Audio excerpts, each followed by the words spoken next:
Hello there, everyone. Welcome to Nightmare Narratives. I am your storyteller, and I'm here to guide you tonight. I know many of you use these videos to drift off to sleep, so before we begin, take a moment to like this video and subscribe to our channel. I'm always curious. Where are you watching from and what time is it in your part of the world? Now find your cozy spot and relax. My name is Rebecca Stone, and I need to tell you something that happened to me 5 years ago, something that's still happening to me every single day. I'm a park ranger in the Blue Ridge Mountains of North Carolina, and I've been living in these woods since my sister Rachel died. This morning, like every morning, I woke up and made breakfast, but when I put the food in my mouth, it tasted like dirt.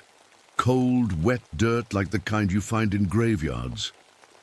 I tried to ignore it and looked out my window at the mountains. The autumn leaves were so bright and colorful today. Red, orange, yellow, they covered the mountains like a blanket. But when I looked closer, I could swear the leaves spelled out letters. R-A-C-H-E-L. Rachel's name, written across the entire mountainside. I blinked hard and looked again, but the letters were still there. I've been seeing things like this a lot lately. Strange things that probably aren't real. The doctor says it's because I'm still sad about Rachel, but I know what I see. The fog was thick this morning, rolling through the trees like smoke. For a moment it looked like two people hugging each other, twins maybe, sisters.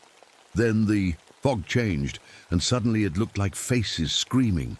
I had to close my eyes and count to 10 before it went back to normal fog. I got dressed and looked in the mirror to brush my hair. That's when I saw it.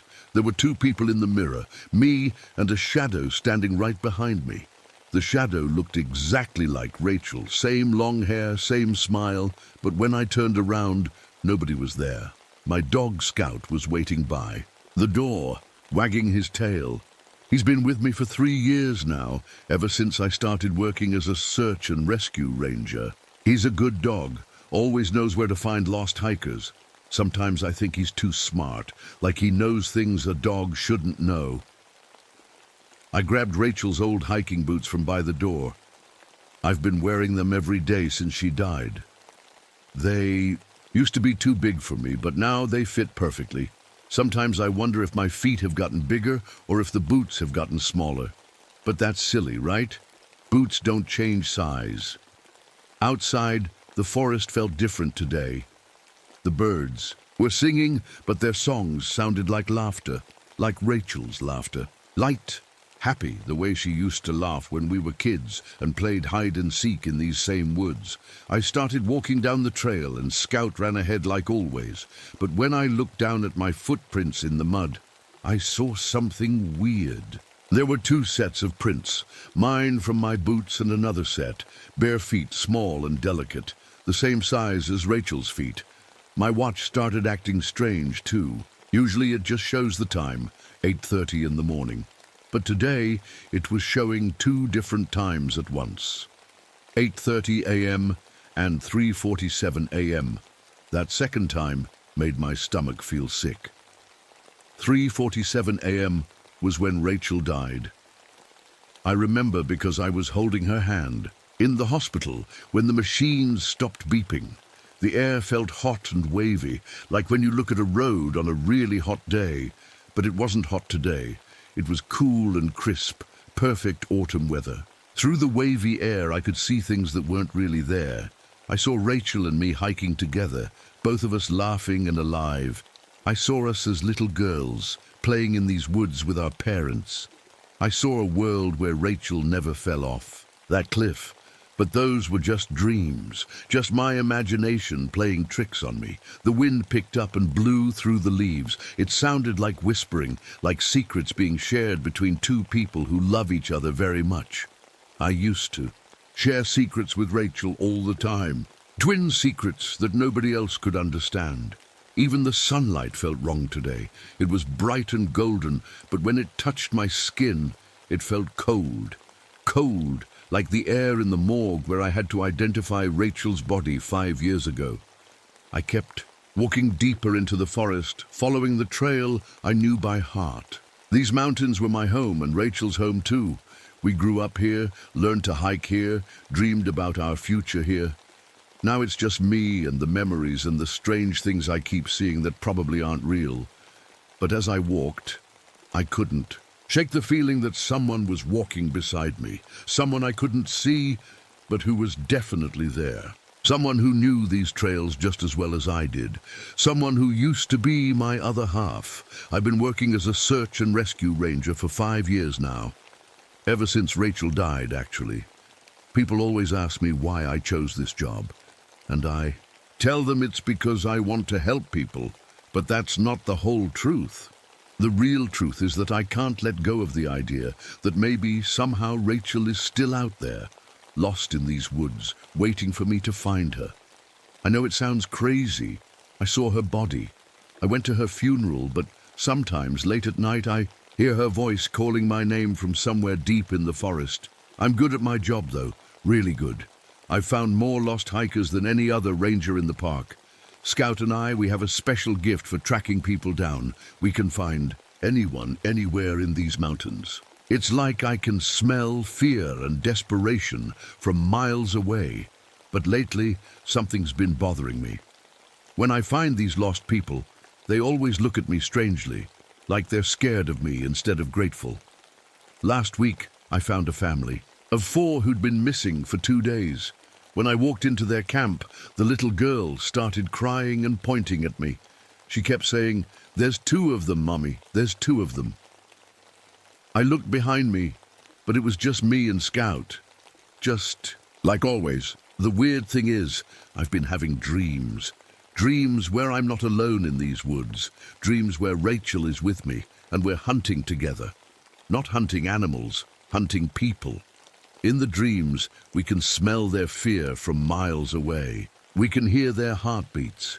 We know exactly where they are at all times. When I wake up from these dreams, my mouth tastes like copper, like blood. I've also been getting sick a lot lately. Strange sicknesses that don't make sense. Last month, I suddenly couldn't eat strawberries. They made me throw up, but I've always loved strawberries. Then I remembered Rachel was allergic to strawberries. She couldn't eat them without getting sick. My voice has been changing too. Sometimes when I talk, I sound like Rachel. Same tone, same laugh, same way of saying certain words. My neighbors have noticed. Mrs. Patterson from down the road told me I sounded just like my sister when I said goodbye to her last week. She got this strange look on her face, like she'd seen a ghost. Maybe she had. I've been wearing Rachel's clothes lately, not on purpose. I just find myself putting them on without thinking about it. Her favorite sweater, her old jeans, her hiking socks. They all fit me perfectly now, even though Rachel was smaller than me. When I look in the mirror wearing her clothes, sometimes I can't tell which one of us I'm looking at. The strangest thing is my feet. Rachel's hiking boots have been getting tighter and tighter over the years. At first, I thought it was just because I was wearing them so much, but yesterday I tried to take them off and couldn't. The leather feels soft and warm against my skin, almost like it's part of me now. When I finally got them off, my feet looked different, smaller, more delicate, like Rachel's feet. I've been having headaches too, bad ones that feel like someone else's memories trying to push into my brain. I remember things that never happened to me. I remember falling off a cliff. I remember the feeling of rocks hitting my body. I remember the taste of blood in my mouth as I died. But I'm not dead. I'm here, walking through these woods, doing my job, helping people, aren't I? Scout has been acting strange lately too. He's gotten bigger over the past few years, and sometimes he walks on his back legs like a person. His face looks different, too, more human somehow. Sometimes when he looks at me, I swear I can see Rachel's eyes staring back at me. Last week, I found a man who'd been lost for 3 days. He was dehydrated and scared, but alive. When I gave him water, he looked at me and said, "Thank you, Rachel." I corrected him, told him my name was Rebecca, but he insisted. He said I looked exactly like someone named Rachel who'd been helping him find his way out of the woods. But I was the only one who'd been looking for him, me and Scout, nobody else. The truth is, I don't remember much about the last 5 years. They all blur together like one long day. I wake up, I eat breakfast that tastes like dirt. I look for lost people, I find them, I bring them home. Every day is exactly the same, except for the dreams where Rachel and I are together, and we're not trying to help people. We're trying to catch them. Sometimes I wonder if I'm the one who's lost, if I'm the one who needs to be found. But every time I think about leaving these woods, about starting over somewhere else, I hear Rachel's voice calling my name. She needs me. She's waiting for me. And I could never leave her alone in these dark, deep woods, even if it means I might never find my way out either. This morning was different. I got a call on my radio around sunrise. A family had gone missing, the Johnsons, Mom, Dad, and 2 kids. They'd been camping near Miller's Creek for 3 days and never came back home. I grabbed my gear and headed out with Scout. The walk to their campsite took about an hour through thick woods. When we got there, I found something that made my stomach turn cold. Their camp was still set up. Tent, sleeping bags, camp chairs around a dead fire, food still sitting on the picnic table, but no people anywhere. It looked like they just vanished into thin air, but that wasn't the weird part. The weird part was the mirrors. Mrs. Johnson had brought a small mirror to do her makeup. It was sitting on the picnic table, reflecting the morning sun. When I looked into it, I didn't see myself. I saw Rachel. She was smiling at me, waving like she used to when we were kids. I picked up the mirror and turned it around, then looked again. Still Rachel. I could see her mouth moving like she was trying to tell me something, but I couldn't hear any words. There was also a pot of water by the fire. The water was still and clear, like a black mirror. When I looked down into it, Rachel's face looked back up at me. Not my face, hers. She looked exactly like she did the day she died. Young and happy and alive. Scout started whining and walking in circles. He kept looking at the ground, then looking at me, then looking at the ground again. I followed his eyes and saw footprints in the soft dirt around the campsite. Some of the footprints belonged to the Johnson family. I could see the different sizes. Big boots for the dad, smaller shoes for the mom, tiny sneakers for the kids. But there were other prints too, bare footprints that looked exactly like the ones I'd been seeing on my trails for months. Rachel's footprints. I followed the trail deeper into the woods. The bare prints walked alongside the family's shoes for about half a mile. Then something strange happened. The family's footprints just stopped, like they'd been walking and then suddenly disappeared. But Rachel's prints kept going. I kept following them, and Scout kept whining. The deeper we went, the more wrong everything felt. The trees seemed to bend toward each other overhead, blocking out most of the sunlight. The air smelled sweet and sick, like flowers left too long in water. Then I heard voices. "Help us," someone called from up ahead. "Please, we're lost." It sounded like Mrs. Johnson. I started running toward the voice, crashing through branches and jumping over fallen logs. Scout ran behind me, barking like he was scared. "We're here," I called back. "I'm coming." But as I got closer, something felt wrong. The voice was coming from the right direction, but it sounded like it was coming from inside my own head, like I was hearing it through my ears and my brain at the same time. I stopped running and put my hand over my mouth. "Help us!" The voice called again. My lips were moving. The voice was coming from my throat, but it wasn't my voice. It was Mrs. Johnson's voice coming out of my mouth. I tried to speak in my own voice. "Hello?" I said, but what came out sounded like Rachel, sweet and young and nothing like me. Scout had stopped barking. When I looked down at him, he was standing on his back legs like a person, his front paws hung down like arms, and his face looked different, more human. His eyes were Rachel's eyes, brown and warm and full of love. "Rebecca," he said in Rachel's voice. You found them. Dogs can't talk. I knew that. But Scout was talking, and he sounded exactly like my sister. I looked around and realized we were standing in a place I knew very well. It was the bottom of Miller's Cliff, the same cliff where Rachel had fallen 5 years ago. The trees were arranged in exactly the same pattern as they were that day. The rocks were in the same places. Even the light coming through the leaves was the same. But that was impossible. Miller's Cliff was 10 miles away from the Johnsons' campsite. We couldn't have walked that far in just an hour. I knelt down and touched the ground. My hand came away covered in something dark and wet. At first I thought it was mud, but when I smelled it, I knew what it really was. It was the same smell as the morgue, where I'd identified Rachel's body, sweet and sick and cold. The trees around me started moving even though there was no wind. They twisted and bent until they formed the shape of 2 people hugging each other, 2 sisters holding each other tight. On the ground, fallen leaves began moving by themselves. They swirled and danced until they spelled out words, "Let me go, and you're killing us both." The handwriting was Rachel's. I knew it as well as my own. I looked down at my shadow on the ground. It was moving wrong.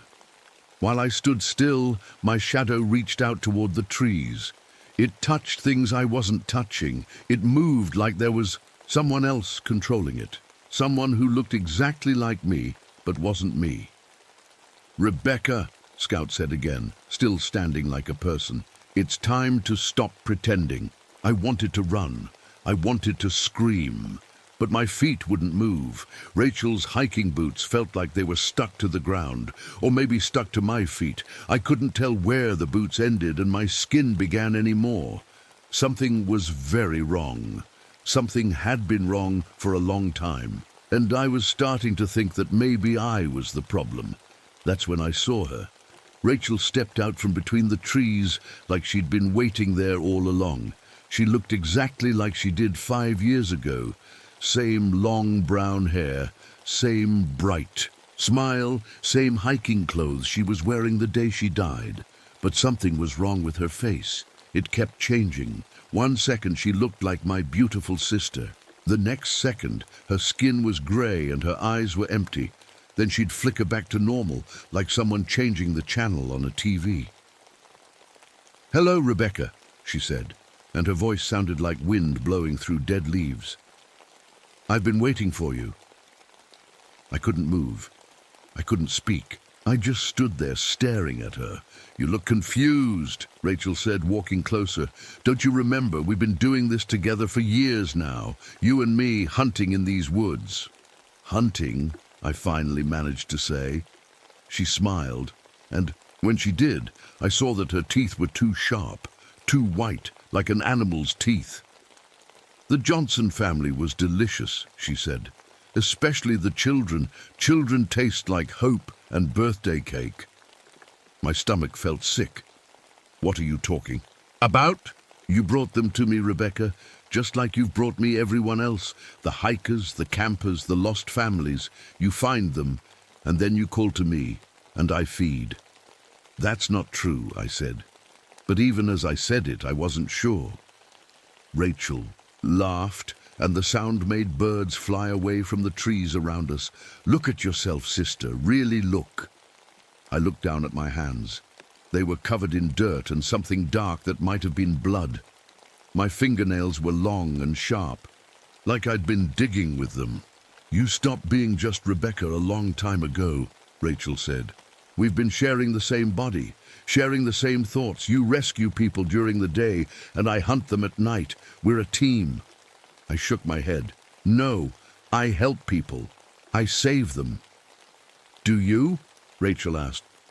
"When was the last time you actually brought someone home? When was the last time a family thanked you for finding their lost loved one?" I tried to remember, but my mind felt foggy. Had I brought people home? I remembered finding them. But after that, nothing. "You bring them to me," Rachel continued, "deep in the woods where no one can hear them scream, and then I eat their fear. I eat their love for each other. I eat their memories of being happy." Scout, who wasn't really Scout anymore, walked over to Rachel and rubbed against her legs like a cat. She petted his head, and his face looked more human than ever. "This is Scout," Rachel said. "Or at least, this is what's left of the first person you brought me, a little boy who got lost 5 years ago. I liked him so much that I kept a piece of him to help us hunt. I felt like I was going to throw up." "You're lying!" Rachel's face changed again. This time she looked like Mrs. Johnson, then like Mr. Johnson, then like their 2 little kids. She was wearing all their faces at once, like a deck of cards being shuffled. "I wear them all," she said in Mrs. Johnson's voice. "Everyone you've fed me. They're all part of me now. And they're all part of you too." I looked at my reflection, in a puddle of water near my feet.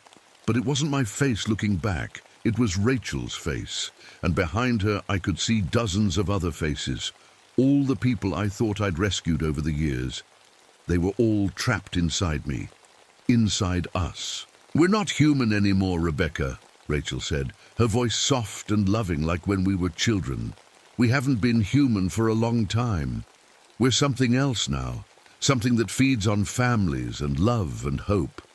"But I feel human," I whispered. "Do you?" she asked.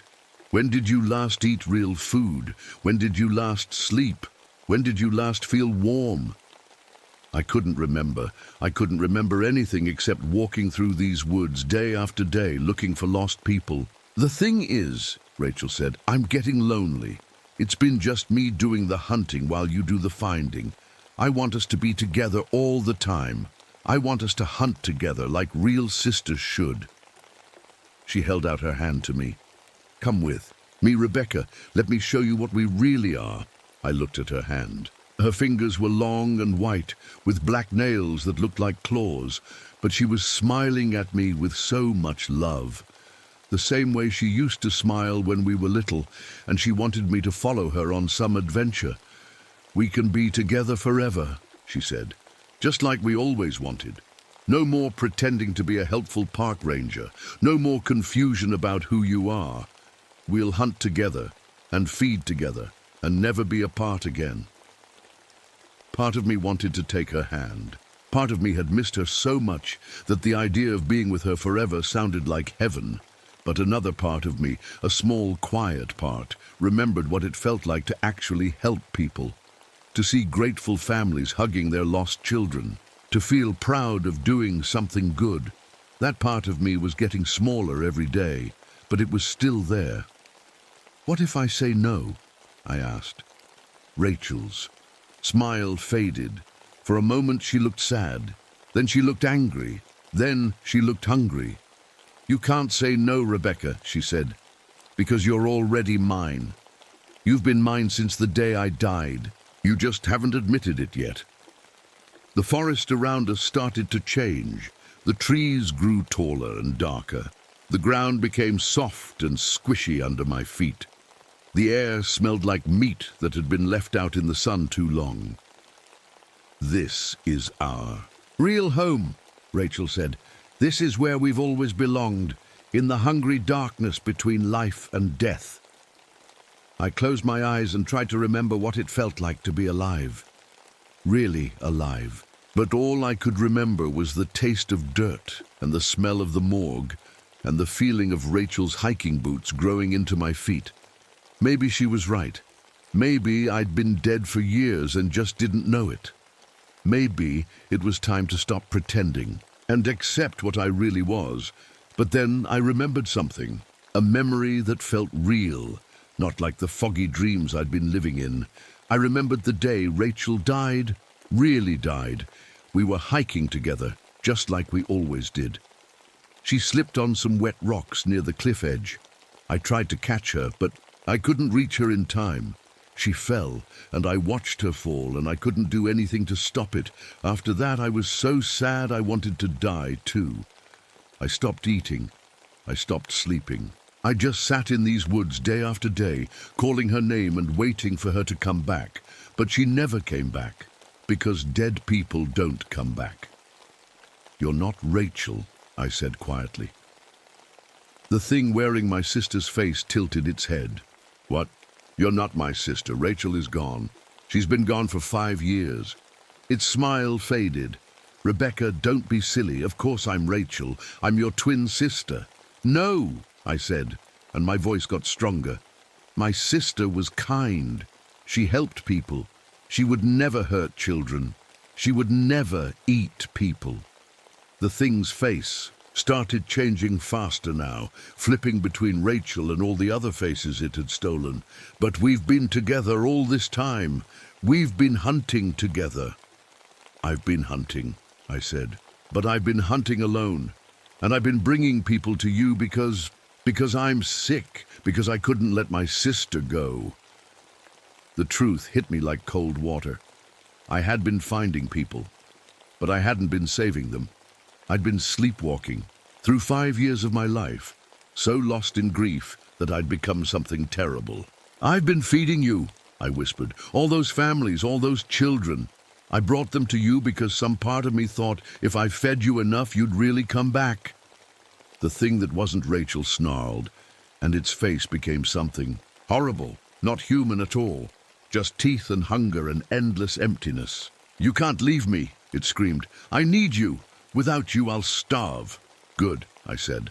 I started walking away, but my feet wouldn't move right. Rachel's hiking boots had grown into my skin over the years. They were part of me now.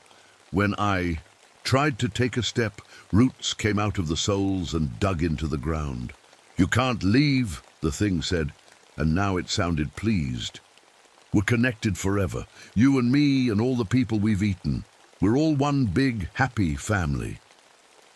I looked down at Scout, who was still standing on his back legs like a person. His eyes were scared and sad, and I realized he really had been a little boy once. A little boy who got lost and never made it home to his parents. I'm sorry, I told him. I'm so sorry. He nodded like he understood. I closed my eyes and thought about Rachel.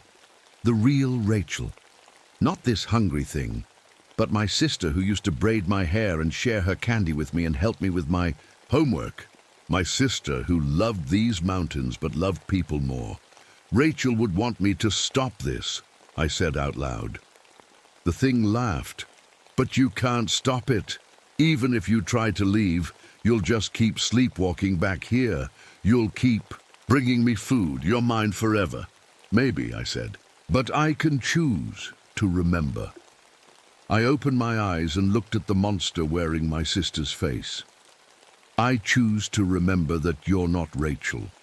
I choose to remember all the people I hurt. I choose to feel bad about it instead of pretending. It never happened. The thing's smile disappeared. That will just make you sad. Good. I should be sad. I did terrible things. The forest around us started to change back to normal. The trees became regular trees. The ground became regular ground. Even Scout started looking more like a dog and less like a little boy.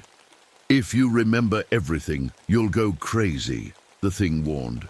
Maybe, but at least I'll be me again. The real me. Not some sleepwalking ghost who can't tell the difference between helping and hurting. I reached down and grabbed Rachel's hiking boots. They hurt when I pulled them because they'd grown into my feet, but I pulled anyway, and slowly they came off. My feet were bloody and raw underneath, but they were my feet again. The thing that wasn't Rachel's started to fade away, like smoke in the wind. You'll be all alone, it whispered. I know, I said, but being alone is better than being a monster. It disappeared completely, and suddenly the woods were quiet. Really quiet. No whispers, no strange sounds, no feeling like someone was watching me. Scout walked over to me on 4 legs, like a normal dog. He looked up at me with his own eyes now, not Rachel's eyes. Then he licked my hand once and ran away into the trees, going home maybe, or maybe just being free. I sat down on a fallen log and looked at my bloody feet. I had a long walk ahead of me. Back to town, back to real life, back to facing what I'd done. I would have to tell people about the missing families. I would have to confess that I'd been lying for years about finding them safe. I would probably go to jail. I would definitely lose my job. But for the first time in 5 years, I felt like myself again. Rebecca Stone. Sad, guilty, alone Rebecca Stone. But at least I was real. I stood up and started walking. Each step hurt, but the pain felt good. It felt like being alive. As I walked, I thought I heard something behind me in the trees. Footsteps, maybe, or maybe just the wind. I didn't turn around to look. I kept walking toward home, toward the truth, toward whatever came next. But sometimes, late at night, when I'm trying to sleep, I still hear Rachel's voice calling my name from somewhere deep in the forest. And sometimes I catch myself putting on my shoes and walking toward the door. Because even though I know the truth now, part of me will always be lost in those woods. Part of me will always be looking for my sister, and part of me is afraid that someday I might find her again.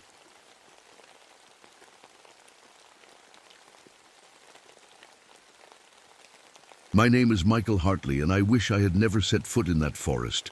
I'm 42 years old now, but sometimes I still feel like that scared 20-year-old kid in Vietnam. Back then, I was a medic. My job was to save lives, to patch up wounded soldiers and get them home to their families. But war doesn't care about your good intentions. War just takes and takes until there's nothing left of you but guilt. That's why I came to Olympic National Forest in Washington. People said the quiet would help. My doctor said being in nature might calm my mind. My wife said maybe the fresh air would help me sleep without the nightmares. She was wrong about a lot of things, but she was trying to help. We all were. I brought my dog Frodo with me. He's a golden retriever, 8 years old, and the only living thing that doesn't look at me like I'm broken. Dogs don't judge you for the mistakes you made 20 years ago. They just love you anyway. The drive up to the forest was normal enough. Trees everywhere, green and thick like a wall. The kind of green you only see in the Pacific Northwest, where everything grows so fast and so wild that it seems alive in a way that makes you nervous. I parked my truck at the trailhead and grabbed my backpack. Inside was everything I needed for 3 days alone in the woods. Food, water, sleeping bag, and my old military medical kit. I never go anywhere without that kit. Old habits, I guess. Frodo jumped out of the truck and started sniffing around like dogs do. His tail was wagging, and he seemed happy to be out in all that space. I looked at the trail sign. It said, Memorial Grove Trail, 3.2 miles. Someone had carved words underneath in rough letters, Remember the Fallen. I figured it was just some park ranger trying to be respectful. The first mile of hiking felt good. My legs remembered how to move through rough ground, and my lungs remembered how to breathe clean air instead of cigarette smoke and city smog. Frodo ran ahead, then back to me, then ahead again. Normal dog stuff. The trees were huge. Some of them must have been hundreds of years old. Their trunks were so wide that 3 people holding hands couldn't reach around them. But something was wrong with the shapes. At first, I thought my eyes were playing tricks on me. You know how sometimes you look at clouds and they look like faces or animals? It was like that, except these trees looked like something else, something that made my chest tight. They looked like headstones. Not exactly, but close enough to make me stop walking. These massive Sitka spruces were growing in rows, perfectly straight rows, just like the graves at Arlington Cemetery.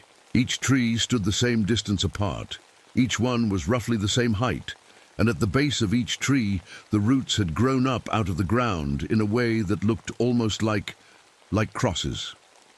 Come on, Michael, I said out loud. You're seeing things that aren't there. But Frodo had stopped running ahead. He was standing very still, looking at the trees with his head tilted to one side. His tail wasn't wagging anymore. I kept walking, but the feeling got stronger. The forest was too quiet. No birds singing, no bugs buzzing, no wind in the branches. Just the sound of my boots on the dirt trail and Frodo's paws beside me. Even our breathing seemed too loud. The mist started rolling in around mile 2. That's normal for this part of Washington. The weather changes fast and fog comes and goes without warning. But this mist was different. It moved wrong. Instead of drifting with the wind, it seemed to be moving with purpose, flowing between. The trees like it knew where it was going. And then I saw the shapes in the mist. They were tall and thin, like people standing at attention. They flickered in and out of view, never quite solid enough to be real, but too clear to be just imagination.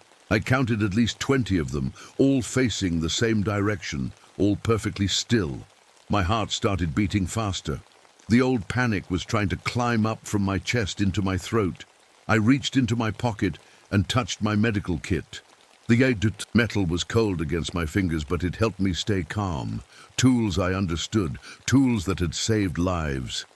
"Just mist," I whispered. "Just your brain playing tricks." But Frodo was growling now, a low, deep sound I'd never heard from him before. His fur was standing up along his back, and he was staring into the mist like he could see something I couldn't. The trail curved to the right, and suddenly we were in a clearing. The trees formed a perfect circle around an open space about 50 feet across. In the center was a small stream that ran clear and cold over smooth rocks. It should have been peaceful. It should have been the kind of place where you'd want to set up camp and spend the night. Instead, it felt like walking into a church where something terrible had happened. The mist was thicker here, and the shapes in it were clearer. I could almost make out faces now, young faces mostly, boys who looked like they'd never had the chance to become men. They were wearing uniforms from different wars. I could see World War II helmets, Vietnam jungle fatigues, desert camouflage from more recent conflicts. All of them were looking at me. All of them were saluting. I dropped my backpack and fell to my knees beside the stream. The water was so clear I could see every pebble on the bottom, but when I looked closer, I saw something that made my blood freeze. The water wasn't clear, it was red. Not bright red like fresh blood, but dark red like old blood. Like the blood that soaked into the dirt floors of field hospitals in Vietnam. Like the blood I could never wash off my hands, no matter how hard I scrubbed. Frodo came over and sat beside me. He wasn't growling anymore, but he was shaking. When I reached out to pet him, his fur felt strange under my fingers, coarser than usual, thicker, and when he looked up at me, his eyes seemed older somehow, sadder. "We shouldn't be here, boy," I said. But even as I said it, I knew it was too late. Something about this place was pulling at me, like it recognized me, like it had been waiting for me to come back. Come back? But I'd never been here before, had I? The mist swirled around us, and in the distance I heard something that made every hair on my body stand up. Helicopter blades, the deep, rhythmic whop-whop-whop of a medical evacuation chopper. But there were no helicopters here. This was deep wilderness, miles from any landing zone. The sound got louder, and suddenly I wasn't in Washington anymore. I was back in Vietnam, kneeling in red mud, trying to stop a 19-year-old soldier from bleeding to death while enemy mortars exploded around us. I could smell the antiseptic, feel the heat, taste the fear in my mouth. "Not again," I whispered. "Please, not again." But the helicopter was getting closer. The helicopter sound faded away, but the memory didn't. I stayed on my knees by the red stream for a long time, trying to get my breathing back to normal. Frodo pressed against my side, warm and solid. Real. That helped. "Okay," I said quietly. "We're okay. It's just stress. Just my mind playing tricks." But when I stood up and looked around the clearing again, I knew something was very wrong here. The bones were the first thing I noticed. They were scattered around the edges of the clearing, half hidden under fallen leaves and moss. At first glance, they looked random, like the remains of deer or elk that had died naturally. But when I walked closer, I saw they weren't animal bones at all.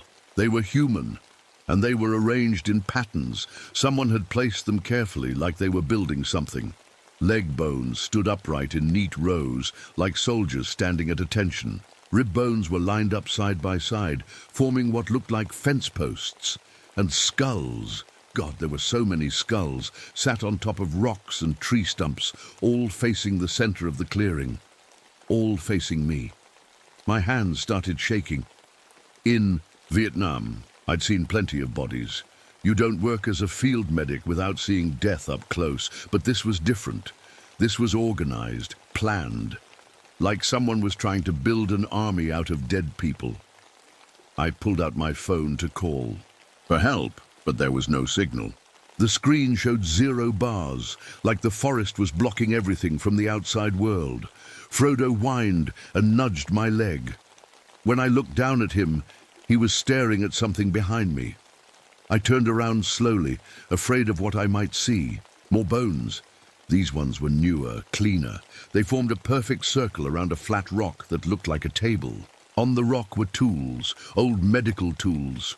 A bone saw with rust stains, surgical scissors with dried blood on the blades, needles and thread for stitching wounds. Some of the tools I recognized from my own kit.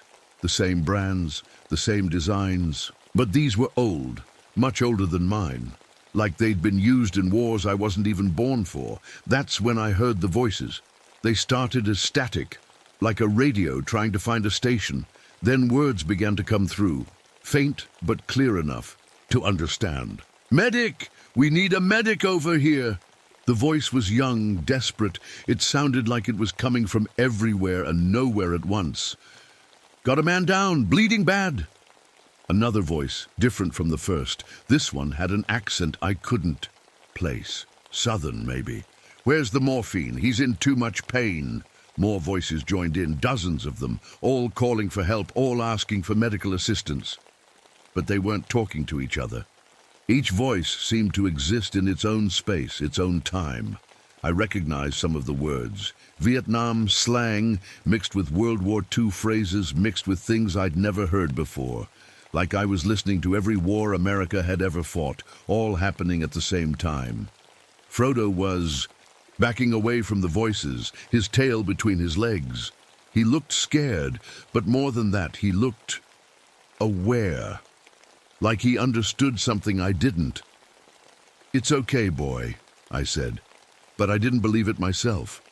I tried to leave the clearing, but my feet wouldn't move. Something was holding me there, pulling me toward the center where the red stream flowed. The water was moving faster now, bubbling up from underground like a spring. But springs don't run red. I knelt down and touched the water with my finger. It felt warm, body temperature. When I brought my finger to my nose, the smell hit me like a punch to the gut. Blood. Fresh blood mixed with something else, something medical, antiseptic. The same smell that filled field hospitals and emergency rooms. The smell of people dying despite everything you tried to do to save them. The voices were getting louder. "Lost too much blood. Can't stop the bleeding. He's going into shock. Need plasma now.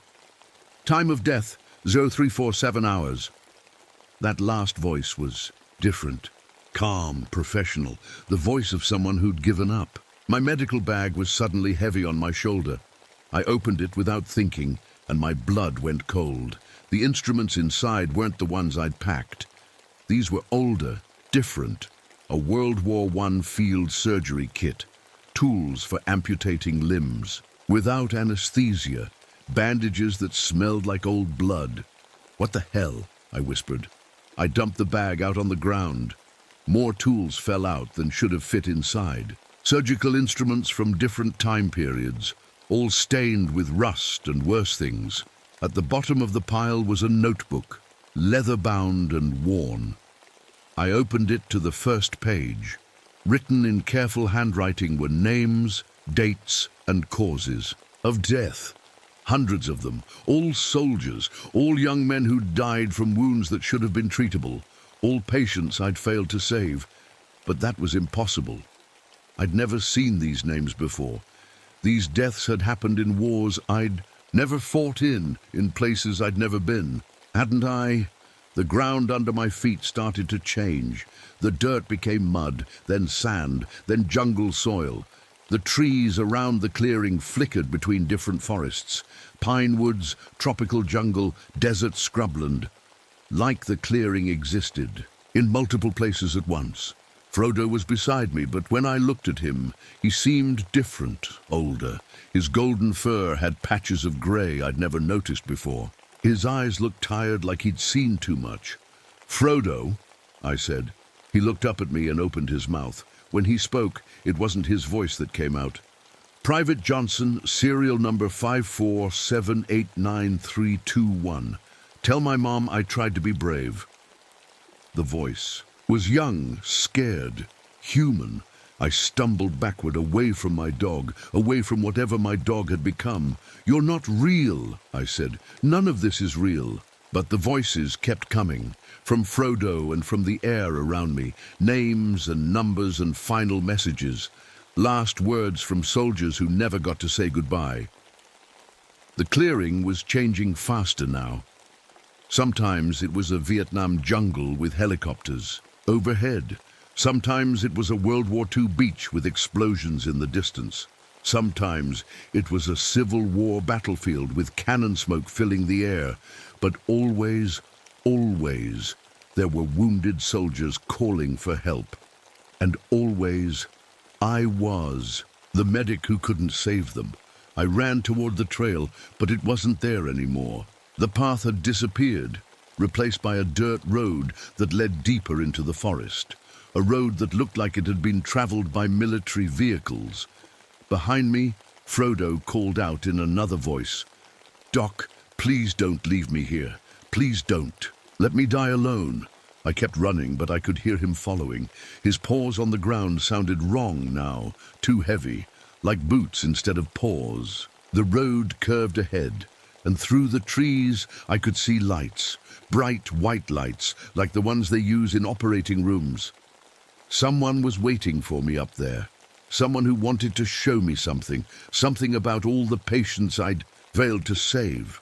All the men who died because I wasn't good enough, fast enough, smart enough to keep them alive. The lights got brighter as I got closer, and I could hear new sounds. The beep of heart monitors, the hiss of oxygen machines, the quiet conversation of medical staff working through the night. I was walking toward a hospital, but hospitals don't exist in the middle of wilderness forests. Do they? The lights came from a building that shouldn't have existed. It was a field hospital, like the ones I'd worked in during Vietnam. Canvas walls, metal poles, and that familiar green color that meant military medical. But this one was huge, stretching between the trees like it had grown there naturally. Power lines ran from tree to tree, feeding electricity to the bright surgical lights inside.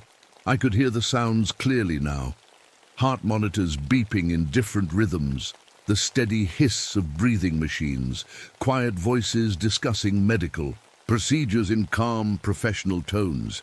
It sounded exactly like the hospitals where I'd tried to save lives, where I'd failed to save lives. The road led right to the front entrance. There was no other way to go.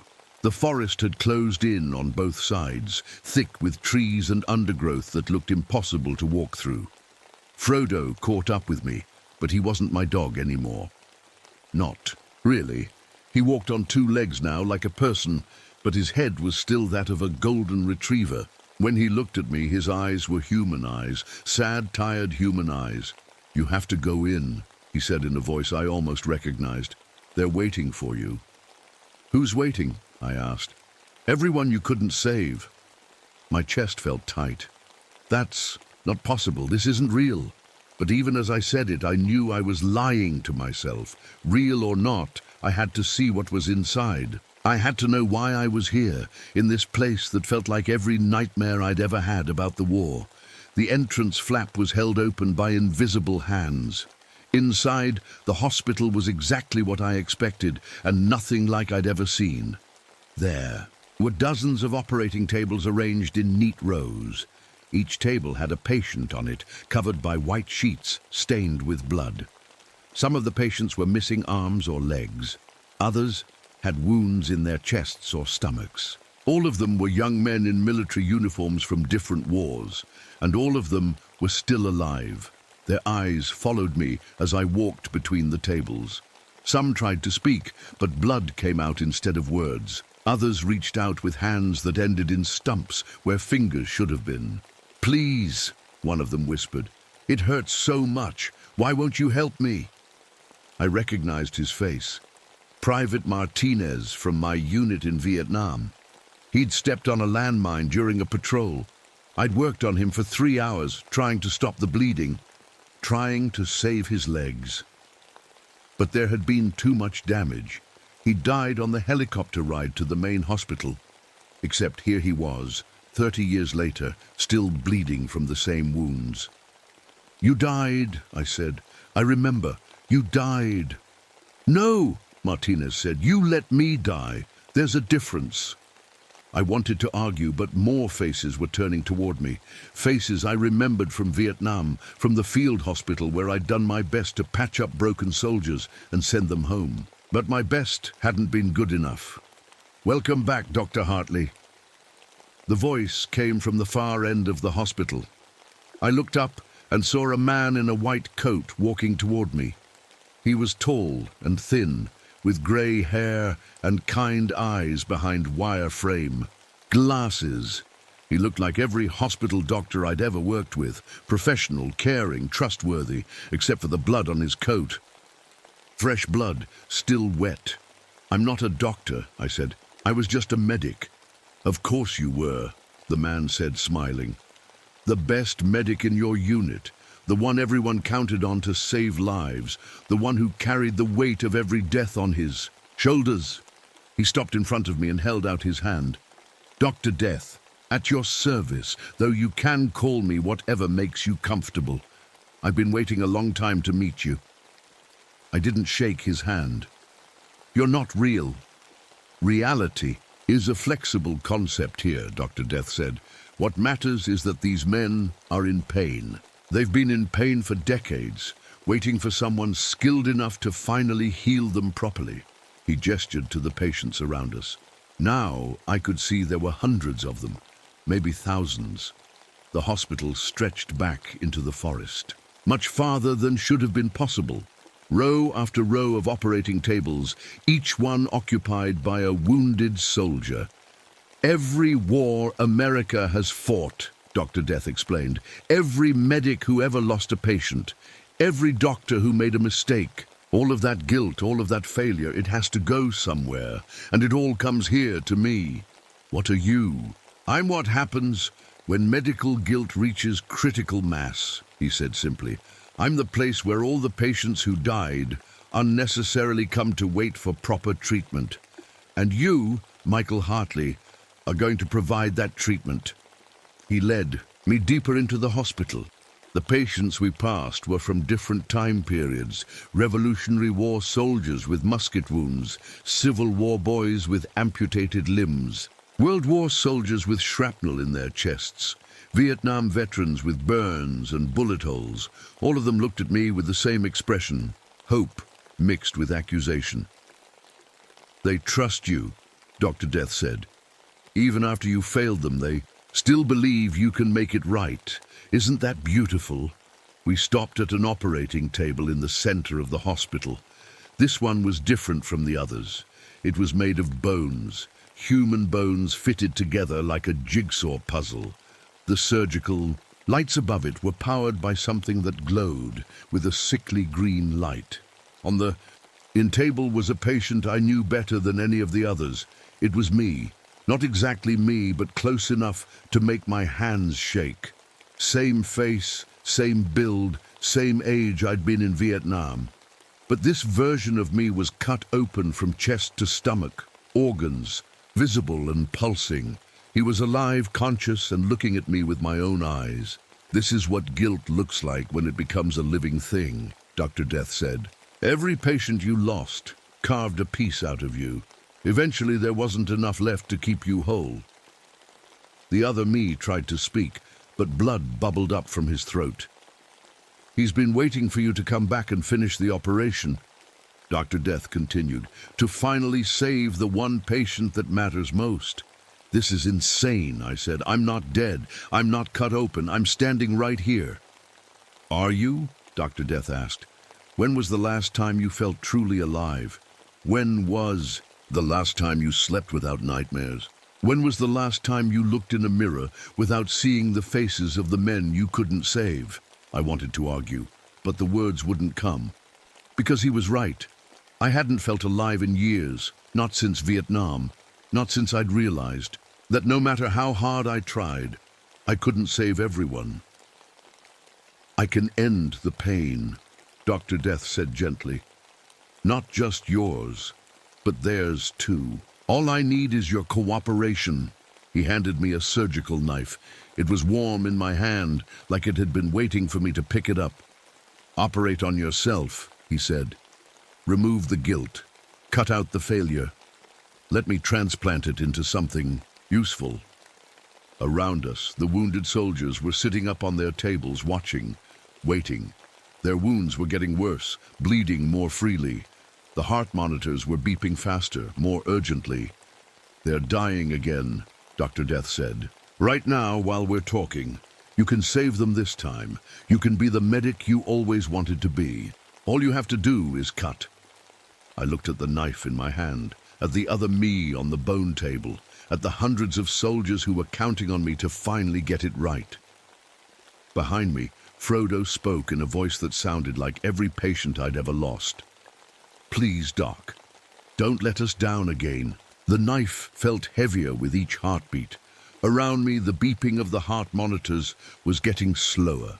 The soldiers were running out of time, just like they always did.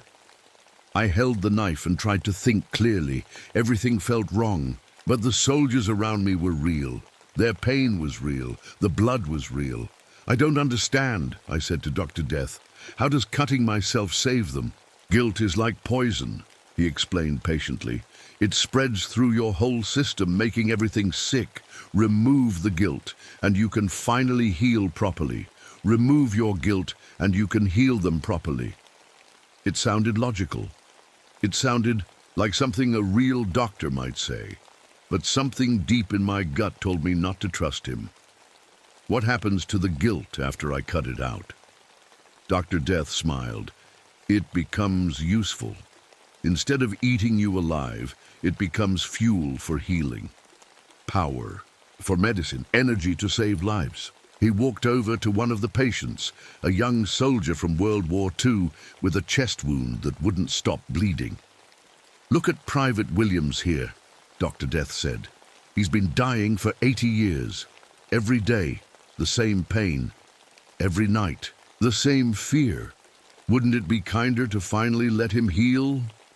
The soldier looked at me with desperate eyes. Please, Doc, I just want to go home. I just want to see my mother again. My heart broke a little.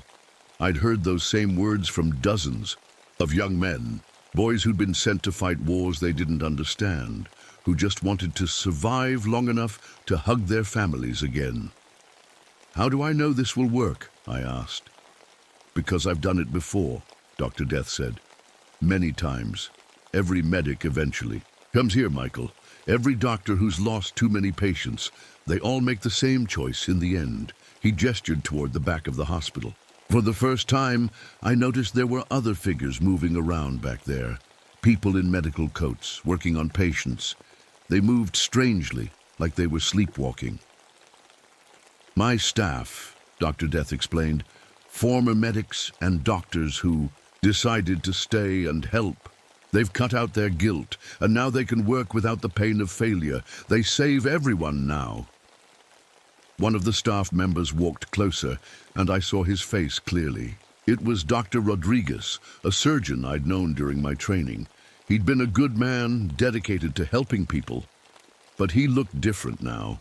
His eyes were empty, like no one was home behind them. Rodriguez, I said. He looked at me but didn't seem to recognize me. His face was blank, emotionless. When he spoke, his voice sounded flat and mechanical. Patient requires immediate surgery, he said. Blood loss critical. Beginning procedure. He walked past me like I wasn't there and started working on a soldier with a stomach wound. His hands moved efficiently, professionally, but there was no caring in his movements, no humanity. What's wrong with him? I asked. Nothing's wrong, Dr. Death said. He's perfect now. No emotion to cloud his judgment. No guilt to slow him down. He can work forever without getting tired or sad or frustrated. I watched Rodriguez work. He was saving the soldier's life, that was clear. But something about it felt horrible, like watching a machine pretend to be human. The guilt, I said slowly. When you remove it, you remove everything else too, don't you? Dr. Death's smile faded slightly. Emotion is inefficient. Caring. Too much makes doctors hesitate. Love makes medics take stupid risks. Remove those things and you become a perfect healer. But you're not human anymore. Humanity is overrated, Dr. Death said. These soldiers don't need you to feel sad about their pain. They need you to fix it. Behind me, Frodo made a sound that was half bark, half human cry. When I turned around, he was changing again. His dog body was flickering, like a TV with bed reception. Sometimes he looked like my golden retriever. Sometimes he looked like a man in military fatigues. Don't listen to him, Michael, Frodo said in his own voice. The voice I remembered from all our walks, all our quiet evenings at home. He's lying about everything. Dr. Death's face darkened. Quiet. Familiar. You've said enough. Familiar, I said. Frodo looked at me with eyes that were definitely human now, sad, tired, but still full of love. I'm not your dog, he said quietly. I never was. I'm Sergeant Tommy Chen. I was a medic in Korea. I came here 50 years ago and I made the same choice you're about to make. The world felt like it was spinning. That's impossible. Dr. Death turned me into your dog so I could lead you here, Frodo Tommy continued. He needed someone you would trust, someone who could get close to you without making you suspicious. But you've been with me for 8 years, I said. You were a puppy when I got you. Time works differently here, Tommy said. I've been your dog for 8 years in the real world, but I've been trapped here for 50 years in this place. Every day, watching you carry the same guilt that brought me here. Every day, knowing that eventually you'd end up in this forest. Dr. Death grabbed Tommy by the throat. Enough! But Tommy kept talking, even as Dr. Death's fingers tightened around his neck. The surgery doesn't save anyone, Michael. It just makes them part of his collection. Look closer at the patients. Really look. I looked around the hospital again, but this time I paid attention to details I'd missed before. The patients weren't just wounded.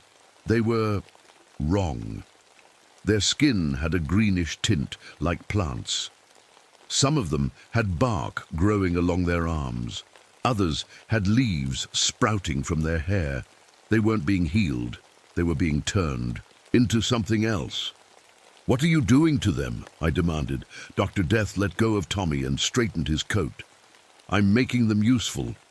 Human bodies are weak, temporary, but plants can live for hundreds of years. Trees can survive almost anything.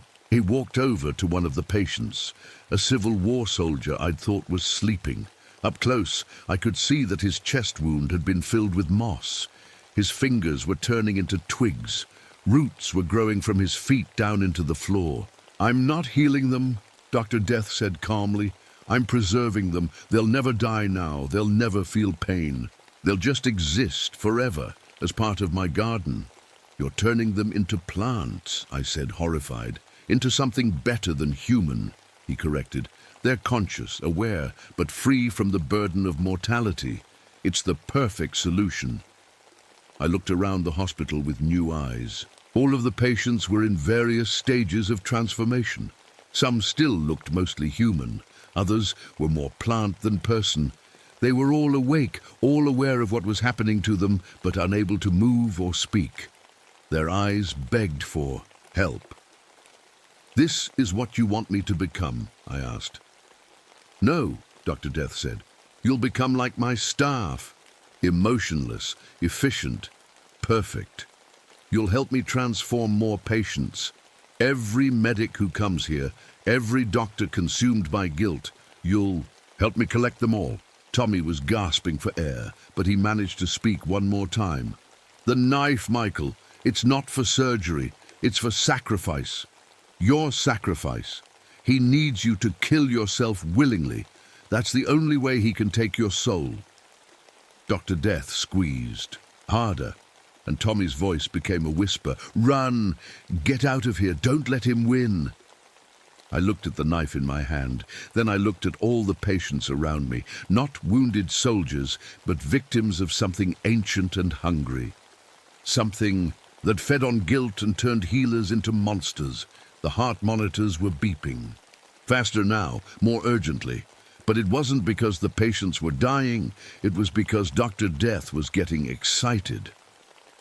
Choose quickly, Michael, he said. Your patients are waiting. Your guilt is eating you alive. I can end all of it right now. Behind him, the empty-eyed staff members were gathering, watching, waiting to see if they'd have a new colleague. I gripped the knife tighter and made my choice. I raised the knife, but not toward myself. Instead, I pressed the blade against my own chest, right over my heart, not to kill myself, but to do something Dr. Death wouldn't expect. I'll make the cut, I said, but not the way you want. Dr. Death smiled, thinking he'd won. Excellent choice, Michael. Your patients will thank you, but I wasn't looking at him anymore. I was looking at Tommy, who was still struggling in Dr. Death's grip, my friend, my dog, the loyal companion who'd tried to save me even as he was dying. I'm sorry, Tommy, I said, for everything. Then I made the cut. Not deep enough to kill me, but deep enough to hurt, deep enough to bleed. The pain was sharp and clean, like every medical procedure I'd ever performed. But this time, I was both the doctor and the patient. What are you doing? Dr. Death demanded. Surgery, I said calmly, but not the kind you want. The blood from my chest dripped onto the floor of the hospital. Where it landed, the ground began to change. The artificial medical flooring cracked and peeled away, revealing the forest floor underneath. Real dirt, real leaves, real earth. You can't do that, Dr. Death said, but his voice sounded worried now. I'm a medic, I said, making another small cut on my arm. I know how to find the source of an infection. And you're the infection here. More blood hit the floor. More of the fake hospital began to crumble. The walls flickered between canvas and trees. The surgical lights dimmed and went out one by one. The patients, Dr. Death shouted. You're killing them. But I could see that wasn't true. As the hospital faded away, the plant-human hybrids weren't disappearing. They were changing back. Bark became skin again. Leaves turned into hair. Roots pulled free from the earth and became feet. The soldiers were waking up from their nightmare. How? Dr. Death asked. You made one mistake, I said, cutting deeper into my chest. The pain was terrible, but I kept going. You thought my guilt was about failing to save people, but that's not what's been eating me alive all these years. Dr. Death let go of Tommy and stepped toward me. As he moved, his kind doctor appearance began to slip. His face became longer, thinner. His fingers grew into claws. His white coat turned black and started moving like it was alive. My guilt, I continued, was about something else entirely. Something you never understood. The real Dr. Death was revealing itself now. Not a man at all, but something ancient and hungry. Something that looked like it was made of medical equipment and human bones, held together by dried blood and old bandages. I felt guilty because I survived, I said. Because I came home when so many others didn't. Because I got to live a full life while they died young. That's the guilt that's been killing me. I made one final cut, deeper than the others. This one went all the way to the source of my pain, not my heart, but the part of my chest where I'd carried the weight of survival for 30 years. But guilt over surviving isn't the same as guilt over failing, I said. And you can't feed on survivors. Guilt the same way you feed on medical failure, Dr. Death screamed. The sound was like every heart monitor flatline I'd ever heard, all playing at once. The hospital crumbled around us, pieces of fake medical equipment dissolving into forest mist. "You're destroying everything," the creature shrieked. "No," I said. "I'm setting them free." The soldiers were standing up now, fully human again. They looked at me with gratitude instead of accusation. One by one they began to fade away, but not into plant monsters, into peace. "Thank you, Doc," Private Martinez said as he disappeared. "Thank you for finally letting us go." "Tell my mom I made it home," said another soldier I didn't recognize. One by one they all said goodbye and faded into light. Not the harsh white light of surgical lamps, but the warm, soft light of a peaceful sunset. Tommy was changing too. He was becoming more human, less dog, as Dr. Death's power over him weakened. "You did it," he said, his voice stronger now. "You found the way out." But I could feel something else happening. The cuts on my chest weren't healing. They were spreading like cracks in glass. The surgery I'd performed on myself was more serious than I'd planned. "Michael," Tommy said, his voice urgent, "you're bleeding too much." He was right. I was losing, blood fast. But strangely, I wasn't afraid. For the first time in 30 years, I felt calm. "It's okay," I said. "This is what was supposed to happen." Dr. Death was shrinking now, becoming less monster and more pathetic. Without the hospital, without the trapped soldiers, it was just a small, angry thing made of old medical waste. "You've ruined everything," it hissed. "Decades of work, hundreds of patients, all gone." "They were never patients," I said. "They were prisoners, and now they're free." The creature made one last attempt to attack me, but it was too weak. It crumbled into dust and blew away in the forest wind. The clearing was quiet now. Just me, Tommy, and the real forest. No more fake hospital, no more impossible patients, just trees and dirt and the sound of a real stream running clear and clean. "You're dying," Tommy said sadly. I nodded. "I know. I could help you. Try to stop the bleeding." "No," I said. "This is right. This is how it's supposed to end." But even as I said it, I could feel something changing in me. The cuts on my chest weren't just bleeding anymore. They were healing, but not in a normal way. The blood was turning into something else, something that connected me to the forest itself. "What's happening to me?" I asked. Tommy looked around at the trees, at the stream, at the peaceful clearing where so much horror had just taken place. "I think," he said slowly, "you're becoming the guardian, the protector of this place." I could feel it happening. My blood was soaking into the ground, connecting me to every tree, every rock, every living thing in the forest. I was becoming part of it, and it was becoming part of me. "Other people will come here," Tommy said.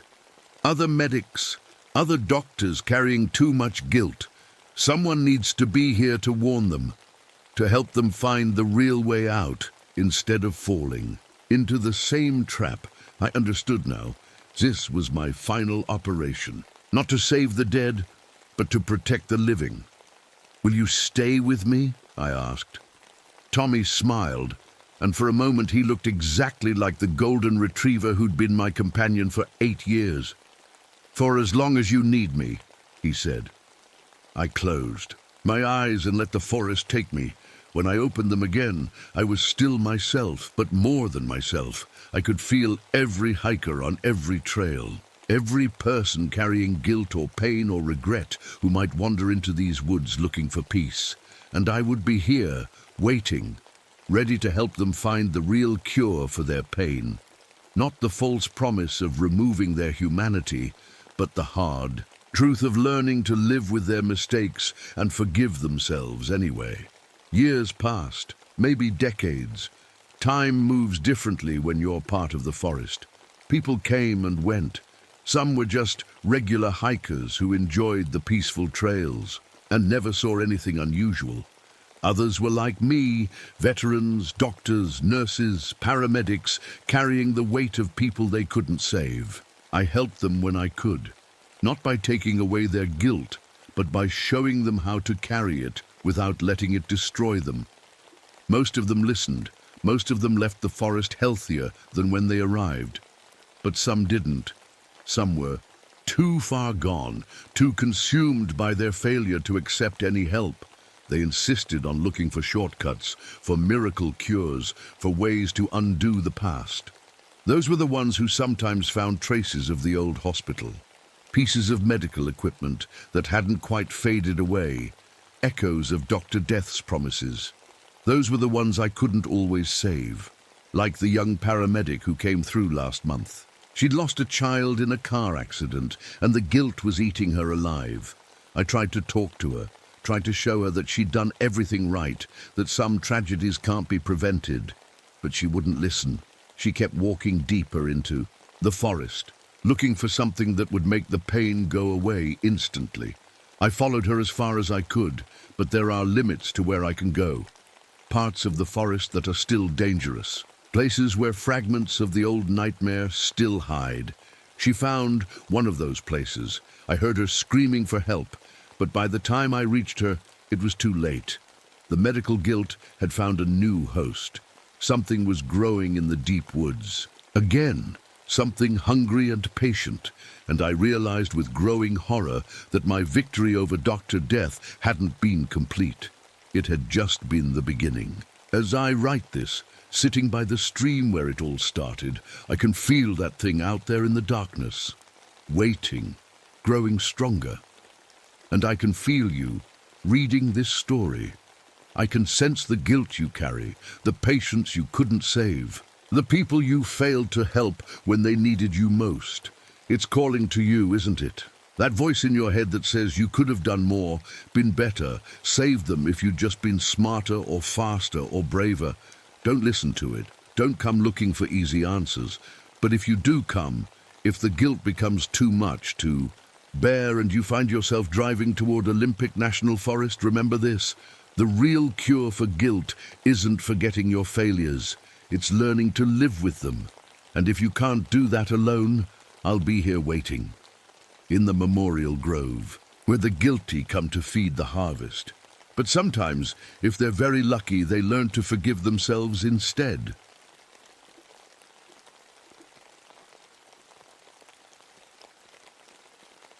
My name is Catherine Murphy, and I wish I had never come to these mountains.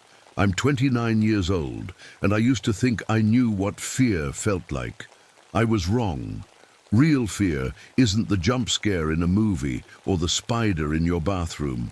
Real fear is when you realize that something is very, very wrong with the world around you and you can't escape it. It started 3 weeks ago when I came to the Great Smoky Mountains in Tennessee. I'm a search and rescue worker, and there had been reports of missing hikers in this area. My job is to find people who get lost in the wilderness and bring them home safely. At least, that's what I thought my job was. I brought my bloodhound, Banshee, with me. She's the best tracking dog I've ever worked with. Her nose can find a person days after they've passed through an area. But from the moment we arrived here, something felt different about her. Different about everything. The mountains here don't look like normal mountains. I know that sounds crazy, but hear me out. When you look at the valleys from above, they curve and swell like a pregnant woman's belly. The caves scattered around the mountainside look like dark openings leading into something hungry and waiting. The first morning I was here, I sat by my campfire eating breakfast. Everything tasted weird, like milk that had gone bad, mixed with something chemical and sweet. I thought maybe my supplies had spoiled during the drive, but even the water from my bottles tasted wrong. It made me feel sick, but also strangely full, like I was feeding something growing inside me. The forest here changes too fast.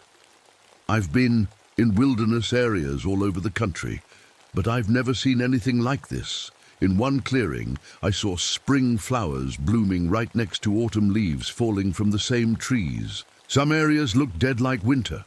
While others were thick and green like summer, it was like all 4 seasons were happening at once, which is impossible. But the strangest thing is the mist that comes every morning. It doesn't move like normal fog.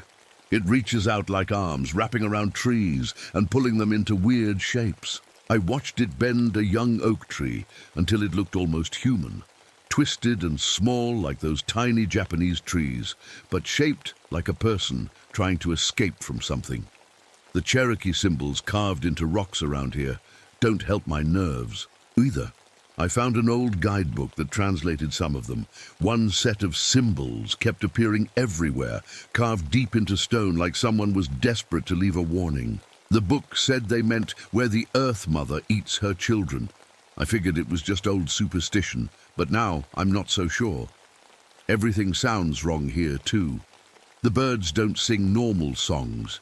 They make sounds like babies crying.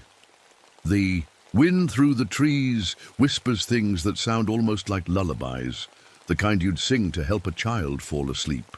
And the sunlight, when it filters through the leaves, feels warm and wet against my skin, like being inside something alive. My equipment started acting up on the second day. My GPS kept showing locations that didn't exist. My radio picked up sounds instead of voices, breathing, heartbeats, and sometimes what sounded like a baby moving around before it's born. My metal detector would beep constantly, but when I dug, there was nothing there. The caves are the worst part. Each one I've checked has an opening that seems to pulse like it's breathing. I timed it once with my watch, and I swear the rhythm matched my own heartbeat perfectly. Sometimes I stand at the entrance to a cave and feel like the mountain is breathing with me, like we're connected somehow. I started having strange dreams. On the 3rd night, in them I'm pregnant, carrying a baby that kicks and moves inside me, but when I wake up I remember that I've never been pregnant. My fiancé died in a car accident 2 years ago, and we never had the chance to start the family we talked about. Still, I keep having these dreams, and sometimes when I'm awake, I swear I can feel something moving inside me. Banshee has been acting stranger every day. She's always been a normal dog, 4 legs, tail wagging, nose to the ground. But yesterday, I caught her walking on her back legs for a few steps like a person. When she turned to look at me, her face looked different, more human, more like my mother's face, actually. The disappointed expression my mom used to give me when I did something wrong. The air here hums with a sound I can barely hear. It's high-pitched, like the machines they use at the doctor's office when women are pregnant and want to see their babies. Sometimes I think I can see shapes in that sound, tiny figures floating in the air around me, like ghosts of children who were never born. Yesterday, I found the first cave that really scared me. The entrance was bigger than the others, and the smell coming from inside was wrong. It smelled sweet and sour at the same time, like milk and flowers, but also like something dead. My equipment went completely crazy there. The metal detector screamed so loud I had to turn it off, and my radio picked up what sounded like children singing, but in a language I'd never heard before. Banshee wouldn't go near that cave. She sat 20 feet away and whined, but not like a normal dog. She whined like a person trying not to cry. When I looked at her, she was sitting up straight, like a human would sit, and her eyes looked almost like they were trying to tell me something important. I should have left then. I should have packed up my gear and driven back to civilization. But I couldn't. Something was pulling me deeper into these mountains, deeper toward whatever was waiting in that cave. It felt like the most important thing I'd ever done. Like I was meant to be here. Like something had been waiting for me to come home. That night I couldn't sleep. I kept thinking about my fiancé's dog tags hanging around my neck. He gave them to me right before he shipped out, and I've worn them every day since he died. But lately, they feel different against my skin. Heavier. Sometimes I catch myself touching them without realizing it, like they're calling for attention. When I finally did fall asleep, the dreams came back stronger than before. In this one, I was in a hospital room and I could feel a baby kicking inside me. The kicks were so real, so strong, that they woke me up. I put my hand on my stomach and for just a second, I swear, I felt movement under my skin. That's when I noticed how warm I felt. Not sick warm, but like something inside me was generating heat. I took my temperature and it was normal, but my skin felt like I had a fever. It's been that way ever since. The next morning, my coffee tasted like iron, not just a little metallic. It tasted like I was drinking blood mixed with milk. I poured it out and made a fresh pot, but it tasted the same. Even the stream water I collected tasted wrong, like it was mixed with something thick and warm. Banshee and I started walking deeper into the mountains that day. I told myself, we were following the trail of the missing hikers, but really, I think I was being pulled towards something. Every step felt like I was walking toward home, even though I'd never been here before. The trees around us looked more and more like people as we walked. Some were bent over like they were protecting something in their arms. Others reached up toward the sky like they were begging for help. The strangest ones looked like pregnant women, their trunks swollen in the middle, branches hanging down like protective arms. Banshee started walking beside me instead of in front like she usually does. When I looked down at her, she was looking back at me with an expression I'd never seen on a dog's face before. It looked like concern, like worry, like she was taking care of me instead of the other way around. That's when I realized something that made my blood run cold. My backpack felt heavier than it should have. When I opened it to check, I found 3 baby bottles filled with a clear liquid that smelled sweet and chemical at the same time. I had never packed baby bottles. I don't even know where they came from. I threw them away, but when I checked my pack an hour later, they were back. The forest around us started to feel different as we walked. Time seemed to move in weird ways. I would look at my watch and see that an hour had passed, but it felt like only minutes. Then sometimes it felt like we'd been walking for hours, but my watch said only 10 minutes had gone by. I started noticing that everything happened in patterns of 9. We would walk for 9 minutes, then rest. We would see 9 trees in a row that looked human. 9 birds would fly overhead, making their crying baby sounds. It was like the whole forest was counting something. The Cherokee symbols on the rocks became more common as we went deeper. They weren't just carved anymore. They seemed to pulse, with a faint light, matching the rhythm of my heartbeat. When I stared at them too long, I could almost understand what they were saying without reading the guidebook. They felt like warnings, like pleas for help. Banshee stopped walking suddenly. She sat down and looked at me with those 2 human eyes. When she opened her mouth, I expected her normal dog panting. Instead, she made a sound that was almost like words, almost like she was trying to tell me something important, almost like she was saying don't. But I kept walking anyway. I had to. Something was calling me forward, and it felt stronger than my own will. It felt like the most natural thing in the world, like a mother answering her child's cry. That's when we found the cave. It was bigger than the others, set into the side of the mountain like a mouth waiting to swallow something.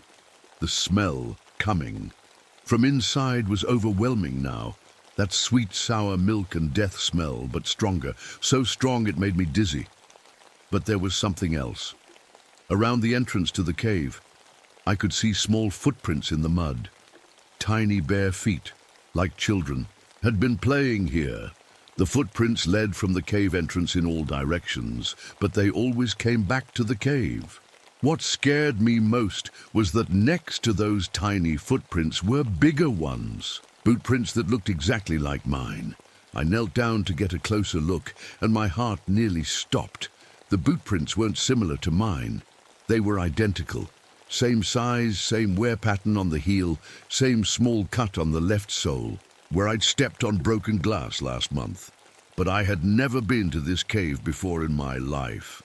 Banshee whined behind me, but when I turned to look at her, She was standing on her back legs like a person. Her front paws were pressed together, in front of her chest, like she was begging me not to go inside, like she was praying. The dog tags around my neck felt hot against my skin. When I touched them, they seemed to have grown into my skin slightly, like they were becoming part of me. I tried to lift them away from my neck, but they wouldn't move. They felt like they belonged there, like they had always been there. Inside the cave, I could hear something that made my stomach turn. It sounded like babies crying, but not quite right. Like someone was trying to imitate the sound of babies crying, but didn't quite know how. And underneath that sound was something else, a voice singing a lullaby in a language I didn't recognize, but somehow understood. It was singing about being hungry, about being lonely, about waiting for someone to come home and feed it. As I stood at the entrance to that cave, with those impossible footprints in the mud and my dog standing like a person behind me, I realized something that should have terrified me, but instead felt like the most natural thing in the world. I was going to go inside. I had to go inside, because something in there was waiting for me. Something that had been waiting for a very long time. Something that knew I was coming home. I turned on my flashlight and stepped into the cave. The beam of light showed me things I wish I could forget. The cave was set up like a nursery. A horrible, twisted nursery made from bones. Along the walls were small beds, cribs made from human bones, held together with something that looked like dried mud, but smelled like old milk. Each crib was just the right size for a baby, and in each one lay tiny skeletons, arranged like they were sleeping peacefully. Some of the skeletons were very old, yellow and cracked.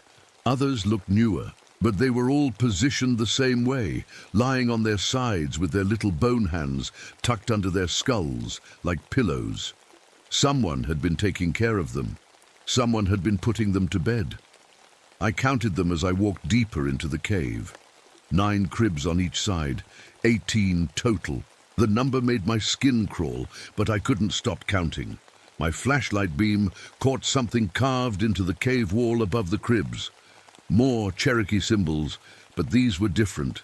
They glowed faintly in the dark, pulsing like a heartbeat. I didn't need my guidebook to understand these ones. Somehow I could read them in my head. They said, "Sleep now, my children. Mama will feed you soon." But that wasn't the worst part. The worst part was that the symbols were carved in my handwriting. I recognized the way I make my letters, the little flourishes I add without thinking. But I had never been in this cave before. I had never carved anything into stone in my life. Banshee wouldn't come into the cave with me. She sat at the entrance, still standing on her back legs like a person, making soft, whining sounds that almost sounded like words. Almost like she was saying, "No, no, no," over and over again. The air inside the cave was thick and warm. It smelled like milk that had been sitting out too long, mixed with baby powder and something rotten underneath. Every breath I took tasted sweet and made me feel a little sick, but also satisfied, like I was drinking something nourishing. My flashlight started to flicker. In the moments when it went dim, I could swear I saw movement in the cribs. Little shapes shifting in the darkness, like the bone babies were turning over in their sleep. That's when I heard the footsteps. They were coming from deeper in the cave, past the nursery area. Small footsteps, like children walking. But they didn't sound right. They sounded wet, like bare feet walking through puddles, but the cave floor was dry. I followed the sound deeper into the cave. My flashlight beam showed me that the walls here were covered in handprints. Small handprints, like children had been playing here, pressing their palms against the stone. But the prints weren't made with mud or paint. They were made with something dark and sticky that smelled like iron. The footsteps stopped. The cave became completely silent, except for my own breathing and heartbeat. That's when I realized that my heartbeat was echoing off the cave walls, getting louder and louder until it sounded like drums. In that drumming rhythm, I started to hear something else, singing, a lullaby being hummed by a voice that sounded almost like mine, but not quite, like someone was trying to copy the way I sound, but couldn't get it exactly right. The song had no words, just a gentle humming melody that made me think of rocking a baby to sleep. It was the kind of song I might have sung to my own children if I'd ever had any. The kind of song I used to imagine singing when I thought about the family. I would never have. My dog tags felt burning hot against my chest now. When I looked down, I could see them glowing faintly through my shirt. The metal was warm enough that it should have hurt, but instead it felt comforting, like a hand on my shoulder, telling me everything would be okay. That's when I saw the trees. Inside the cave, growing up through cracks in the stone floor, were small trees that had been shaped into the forms of women, not carved, grown. The branches had been bent and twisted as they grew until they looked like female figures, with their arms reaching out protectively. Each tree woman was the right size to hold a baby, and in the space between their branch arms, I could see small nests made of soft moss and what looked like human hair. The nests were empty, but they were the perfect size for infants. My backpack felt heavy again. When I opened it, there were more baby bottles inside, not 3 this time, but 9.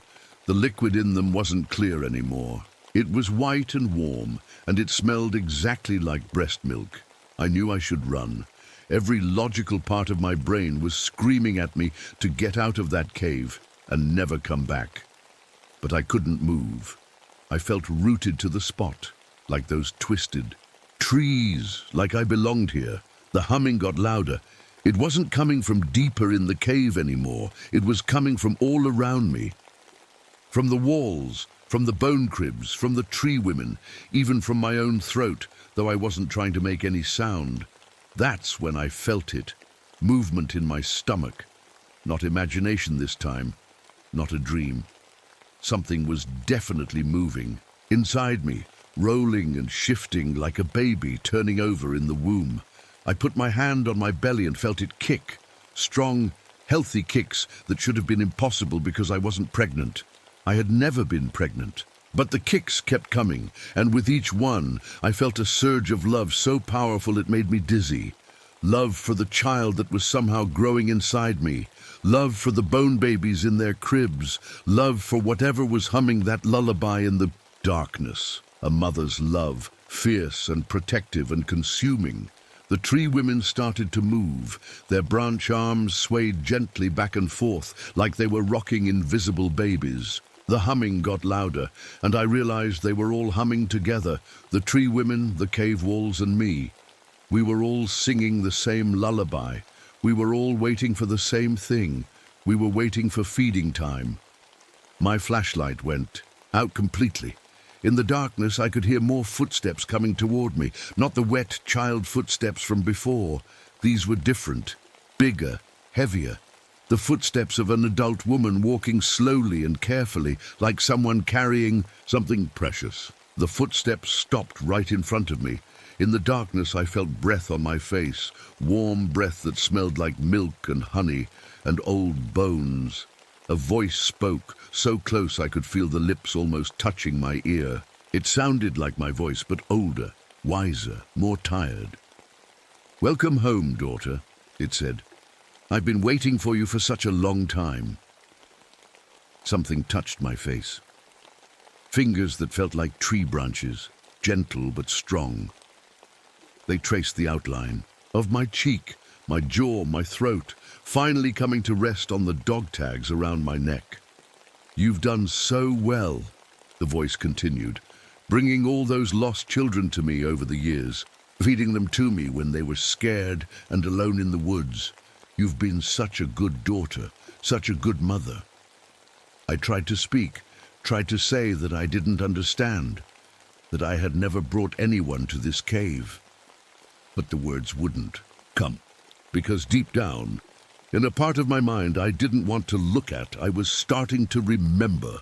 I was starting to remember all the hikers I had rescued over the years, all the people I had led into the woods, telling them I knew the way to safety, All the children who had trusted me because I was a rescue worker, because I was supposed to help them.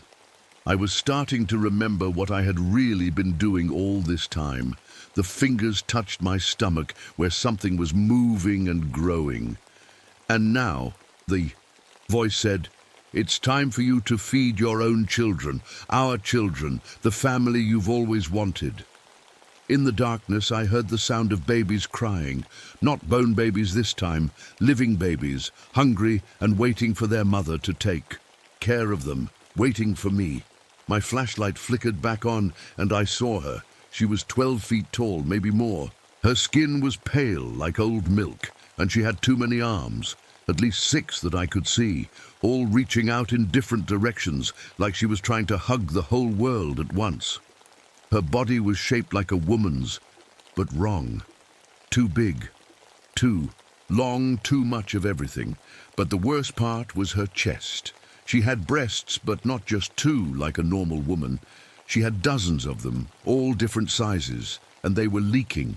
White liquid dripped from them constantly, pooling on the cave floor and making that sweet, sour smell that had been following me for days. Her face looked like mine, but older. Much older. Like she was what I might become if I lived for 1,000 years. Her eyes were kind but hungry, the way a mother looks at a baby she wants to protect and feed at the same time. "Don't be afraid," she said, and her voice was definitely my voice, just deeper and more tired. "I know this is confusing, but you'll understand soon." She gestured to her stomach, and I saw something that made me step backward. Her belly was see-through, like glass or clear plastic. Inside, I could see shapes moving around. Dozens of them. They looked like babies, but not quite right. Some were too small, some too big. Some had too many arms or legs. They were all floating in thick liquid, and they were all moving constantly, like they were trying to swim to the surface. "These are our children," she said, sounding proud. "All the children who were lost or forgotten or unwanted. I take care of them now. I give them a home, a family, a mother who will never leave them." One of her many hands reached out toward me. I wanted to run, but my feet wouldn't move. Her fingers were long and thin, and when she touched my face, they felt warm and soft, like my own mother's hands when I was little and sick. "You've been helping me for so long," she said. "Every person you brought to the woods, every hiker who trusted you to lead them to safety, you brought them to me instead, and I was so grateful. They helped feed my children, helped them grow strong." I tried to shake my head, tried to say that wasn't true, but the memories were coming back. Now, clear as day, I remembered leading a family with 2 small children deeper into the woods instead of toward the trail. I remembered telling them it was a shortcut. I remembered the moment when they realized we were lost, and the way the children looked at me with such trust, such hope that I would fix everything. I remembered walking away and leaving them there for her. "You were always meant to be a mother," she continued, her hand moving down to touch my stomach. "But life took that away from you when your man died. So I gave you a different kind of motherhood. I let you help me take care of all these lost children." The thing moving in my stomach kicked harder, and I felt a surge of love so strong it made me dizzy. Love for the baby that was somehow growing inside me. Love for the strange woman in front of me. Love for all the floating babies in her clear belly. "But now it's time for the next step," she said. "You're ready to be a real mother, to carry your own children and feed them with your own body." She gestured to the tree women around us. "These were like you once, women who lost their children, or who never had children, or who wanted children so badly it hurt. I gave them what they wanted. I gave them motherhood." I looked at the tree women more carefully. Now I could see that they weren't just shaped. Like women, they had been women once. I could see faces in the bark, eyes that followed me as I moved. They were still alive, still conscious, still caring for their invisible babies. "Banshee was like you too," the mountain mother said. She was a woman named Sarah who couldn't have children. She begged me to let her be a mother, so I gave her a different kind of motherhood. I let her help you find food for my children. She's been so loyal, so helpful. I thought about my dog standing on her back legs, looking at me with those two human eyes. I thought about the way she had been trying to warn me, trying to tell me not to come into the cave. She had been trying to protect me, but she couldn't speak the words. "The choice is yours," the mountain mother said. "You can stay here with us and be the mother you were always meant to be. You can feed your children and watch them grow. You can have the family you always wanted." She pointed to her stomach again. "Or you can leave. Go back to your empty life, your empty apartment, your job rescuing people who don't really need rescuing. You can go back to being alone." The baby in my stomach kicked again, and I felt another wave of love. But this time, there was something else mixed in with it. Hunger. Deep, gnawing hunger that felt like I hadn't eaten in days. "What do they eat?" I asked, though I was afraid to hear the answer. The mountain mother smiled, and her teeth were too white, too sharp. "Love," she said. "They eat love. Parental love, the love that mothers and fathers have for their children. It's the purest food there is." She gestured to the cave around us. "Every time someone comes into these woods with their children, I can smell that love. It calls to me like the most delicious cooking, and when you bring them to me, I can feed my children properly." I understood now. The missing hikers weren't just lost, they were being used as food. Their love for their children was being drained away to feed the things growing in her belly and mine. "But I'll starve them," I said. "I don't have any children to love." The mountain mother laughed, a sound like wind through leaves. "Oh, my dear daughter, you have so many children. All of my children are your children now. All of these babies that have been growing and waiting. They're all yours to love and feed." She reached out with all of her arms and pulled me close. Her skin was warm and soft, and she smelled like milk and honey and fresh bread. For a moment, I felt completely safe, completely loved, like I was being hugged by the best mother in the world. "And soon," she whispered in my ear, "you'll help me find more food, more families to feed our children, more love to keep them strong and healthy." I felt the baby in my stomach kick again, and this time I could swear I felt tiny hands pressing against the inside of my belly like it was trying to reach out and touch me, trying to tell me it was hungry. Behind me, I could hear Banshee whining at the cave entrance. She was trying to call me back, trying to get me to leave, but she couldn't come in to get me because she knew what would happen if she did. She knew the mountain mother would never let either of us go. The tree women were swaying more now, their branch arms moving in rhythm like they were rocking babies. The humming had turned into words, a lullaby I had never heard before, but somehow knew by heart. "Sleep now, little ones. Mama's here to stay. Feed on love and grow strong. Grow strong every day. When you're big and hungry, we'll find you more. To eat more mamas, more daddies, more love, to make you complete." I opened my mouth to sing along, and the words came out perfectly, like I had been practicing this song my whole life. That's when I realized the choice had already been made. The moment I stepped into this cave, the moment I let her touch me, the moment I felt love for the thing growing inside me, I was already hers, I was already a mother, and I was already hungry. The mountain mother smiled when she heard me singing. "Good," she said. "You understand now." She led me deeper into the cave, past the bone cribs and the tree women. The walls here were covered in family photos, hundreds of them, all showing parents with their children. Happy families on vacation, birthday parties, Christmas mornings, normal people living normal lives. "These are the ones who fed us," she explained, pointing to the photos. "Every family that came camping in these mountains, every parent who brought their children hiking. They gave us so much love before they became part of us." I stopped walking. What happened to them? The mountain mother's expression grew sad, but not sorry. "They're still here. They're part of my children now. part of our children. Their love lives on, feeding our babies, helping them grow strong. She showed me a photo of a man and woman with twin boys, maybe 6 years old. The family was smiling at the camera, sitting around a campfire. "The Hendersons," she said. "They came here last spring. So much love in that family, so much joy. My children ate well for months." I felt sick but also proud, like I had done something good by bringing them here. The feeling confused me, scared me, but I couldn't push it away. "And now," the mountain mother said, "you'll help me find more. You'll go back to your job, back to your life, but you'll know your real purpose. You'll bring more families to feed our children." The baby in my stomach kicked, and I felt that wave of love again, mixed with hunger. I put my hand on my belly and felt something that made my breath catch.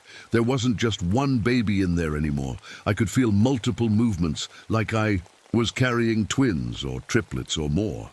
"How many?" I asked. "As many as you can love," she said. "As many as you can feed. They'll grow as your love grows, and your love will grow as you feed them more families." She touched my face again, and this time I leaned into her hand like a child seeking comfort. "You'll be such a good mother, Catherine. You already are. You've been practicing for years." I thought about all the search and rescue missions I'd been on, all the lost hikers I'd found, all the families I'd helped. Except now, I was remembering it differently. I was remembering leading them away from safety instead of toward it. I was remembering the moment when they realized they were in trouble, and how that fear made their love for each other stronger, sweeter, more nourishing. "I want to see them," I said. "My babies." The mountain mother placed her hands on my stomach, and suddenly I could see through my own skin just like she could. Inside my belly, floating in warm liquid, were 3 small shapes. They didn't look quite human. Their arms were too long, their heads too big, but they were mine. They were my children, and I loved them more than I had ever loved anything. They were moving constantly, swimming around each other, playing. When they sensed me watching, they pressed their little hands against the inside of my belly, like they were trying to touch me back. I felt tears on my cheeks, but they were happy tears. "When will they be born?" I asked. "When you've fed them. Enough," she said. "When you've brought me enough families to make them strong. It might take months or years, but you have all the time in the world now." The cave began to change around us. The walls stretched and expanded until we were standing in a vast nursery. Thousands of bone cribs lined the walls, each one containing a sleeping skeleton child. The tree women were everywhere, swaying and humming, rocking their invisible babies. And there were others, living women like me, with swollen bellies and dreamy expressions. They walked among the cribs, tending to the bone babies, singing lullabies, feeding them with bottles filled with that sweet white liquid. "Your sisters," the mountain mother explained. "Other mothers like you. They help me take care of all our children." One of the women came over to us. She looked like she had been beautiful once, but now her skin was pale and her eyes were too bright. She was hugely pregnant, bigger than any pregnant woman I'd ever seen, like she was carrying a dozen babies.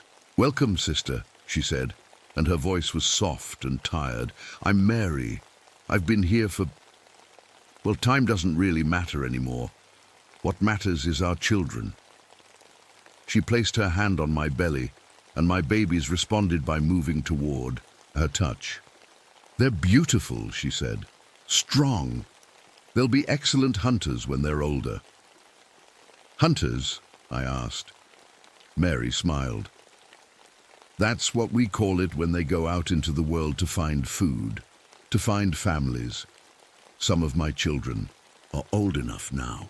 They look just like regular people, but they know how to smell love, how to find families that have lots of it to share." She pointed to a corner of the nursery where several normal-looking people stood. Men and women of different ages, all with that same too bright look in their eyes. They work in camping supply stores, at park entrances, in hotels near hiking trails. They help families plan their trips, suggest the best trails, give them maps. They're very helpful. I understood. The children that were born here, the ones that grew up feeding on parental love, they went out into the world and lured more families. And back. It was a perfect system, always growing, always feeding, always creating more children who needed more love. I want to help, I said, and I meant it. The love I felt for my unborn babies was so strong it made everything else seem unimportant. My old life, my job, my apartment, none of that mattered anymore. All that mattered was taking care of my children and making sure they had enough to eat. The mountain mother pulled me close again. I know you do, she said. You're going to be wonderful at this. You already are. She handed me one of the baby bottles filled with white liquid. For your children, she said. Drink this and they'll grow stronger. I drank it without hesitation. It tasted like the sweetest milk I'd ever had, mixed with something that tasted like pure love. As it went down my throat, I felt my babies moving more actively, growing larger, getting stronger. Now, the mountain mother said, it's time for you to go back to your life, your job. But you'll remember us. You'll remember what you're really working for. The cave began to fade around me. The last thing I saw was the mountain mother's face, smiling proudly at me like any mother would smile at her daughter. Bring us more families, Catherine, she said. Bring us more love. Our children are counting on you. I found myself standing outside the cave in the normal daylight.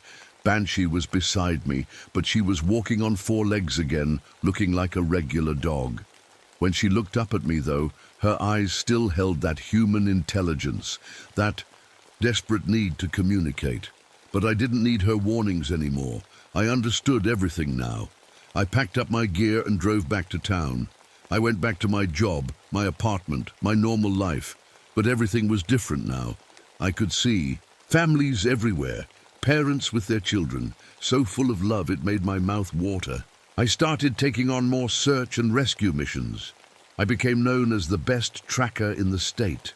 Families would specifically request me when their loved ones went missing in the mountains. They trusted me. They knew I would bring their people home, and I did. I brought them home, just not the way they expected. My babies are getting bigger now. I can feel them moving all the time, pressing against my ribs, kicking my lungs. Sometimes I can hear them whispering to each other in a language I don't understand, but somehow know.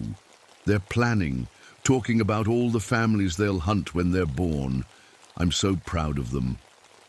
Last week I led a family of 5 into the mountains. The parents were so worried about their 3 children, so protective, so loving. The children trusted me completely, holding my hands as we walked deeper into the woods. They fed my babies well. And now, as I sit here writing this story, I can feel something new. One of my babies is ready to be born. Not in the normal way. I can feel it preparing to emerge from my skin, to step out of me fully grown and ready to hunt. It's going to look just like a normal person.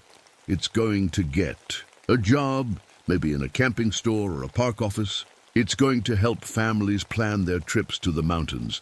It's going to be so helpful, so trustworthy. Just like me. And if you're reading this story, if you felt anything while reading it, any protectiveness toward children, any parental love, any desire to keep your family safe, then you should know something. I can smell it on you. That love, that beautiful, nourishing love. And I know exactly where you live. My children are hungry and they're ready to come home with me. See you soon.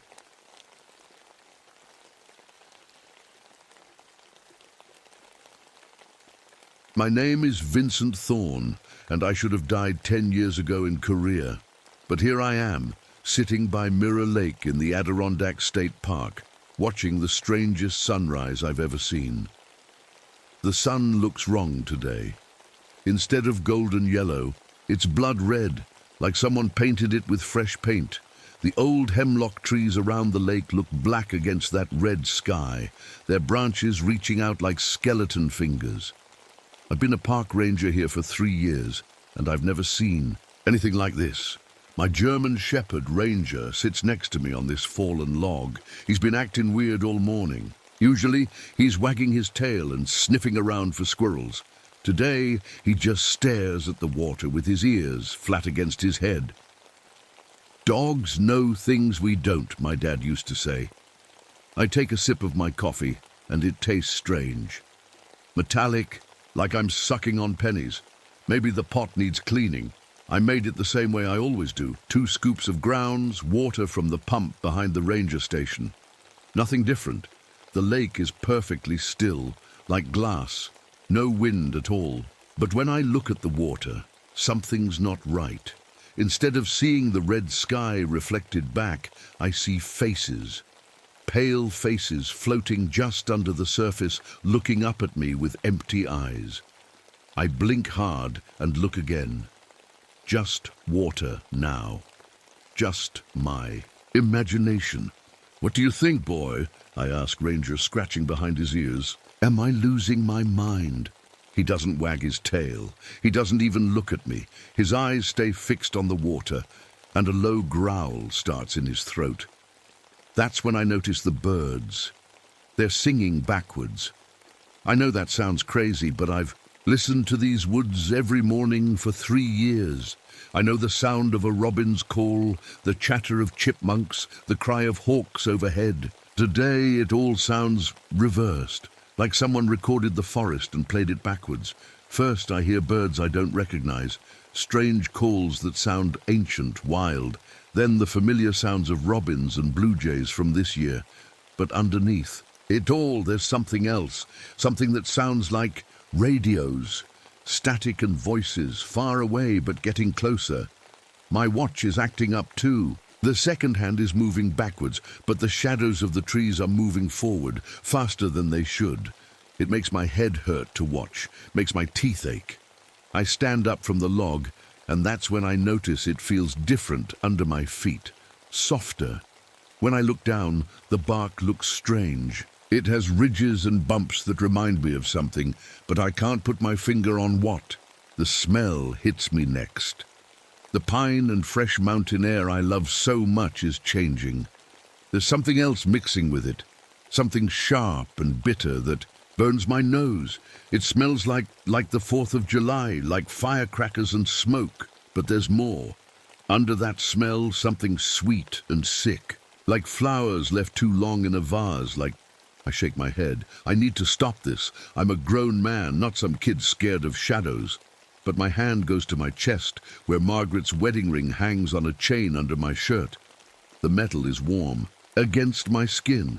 Too warm. Margaret, my wife. Gone 2 years now from the cancer.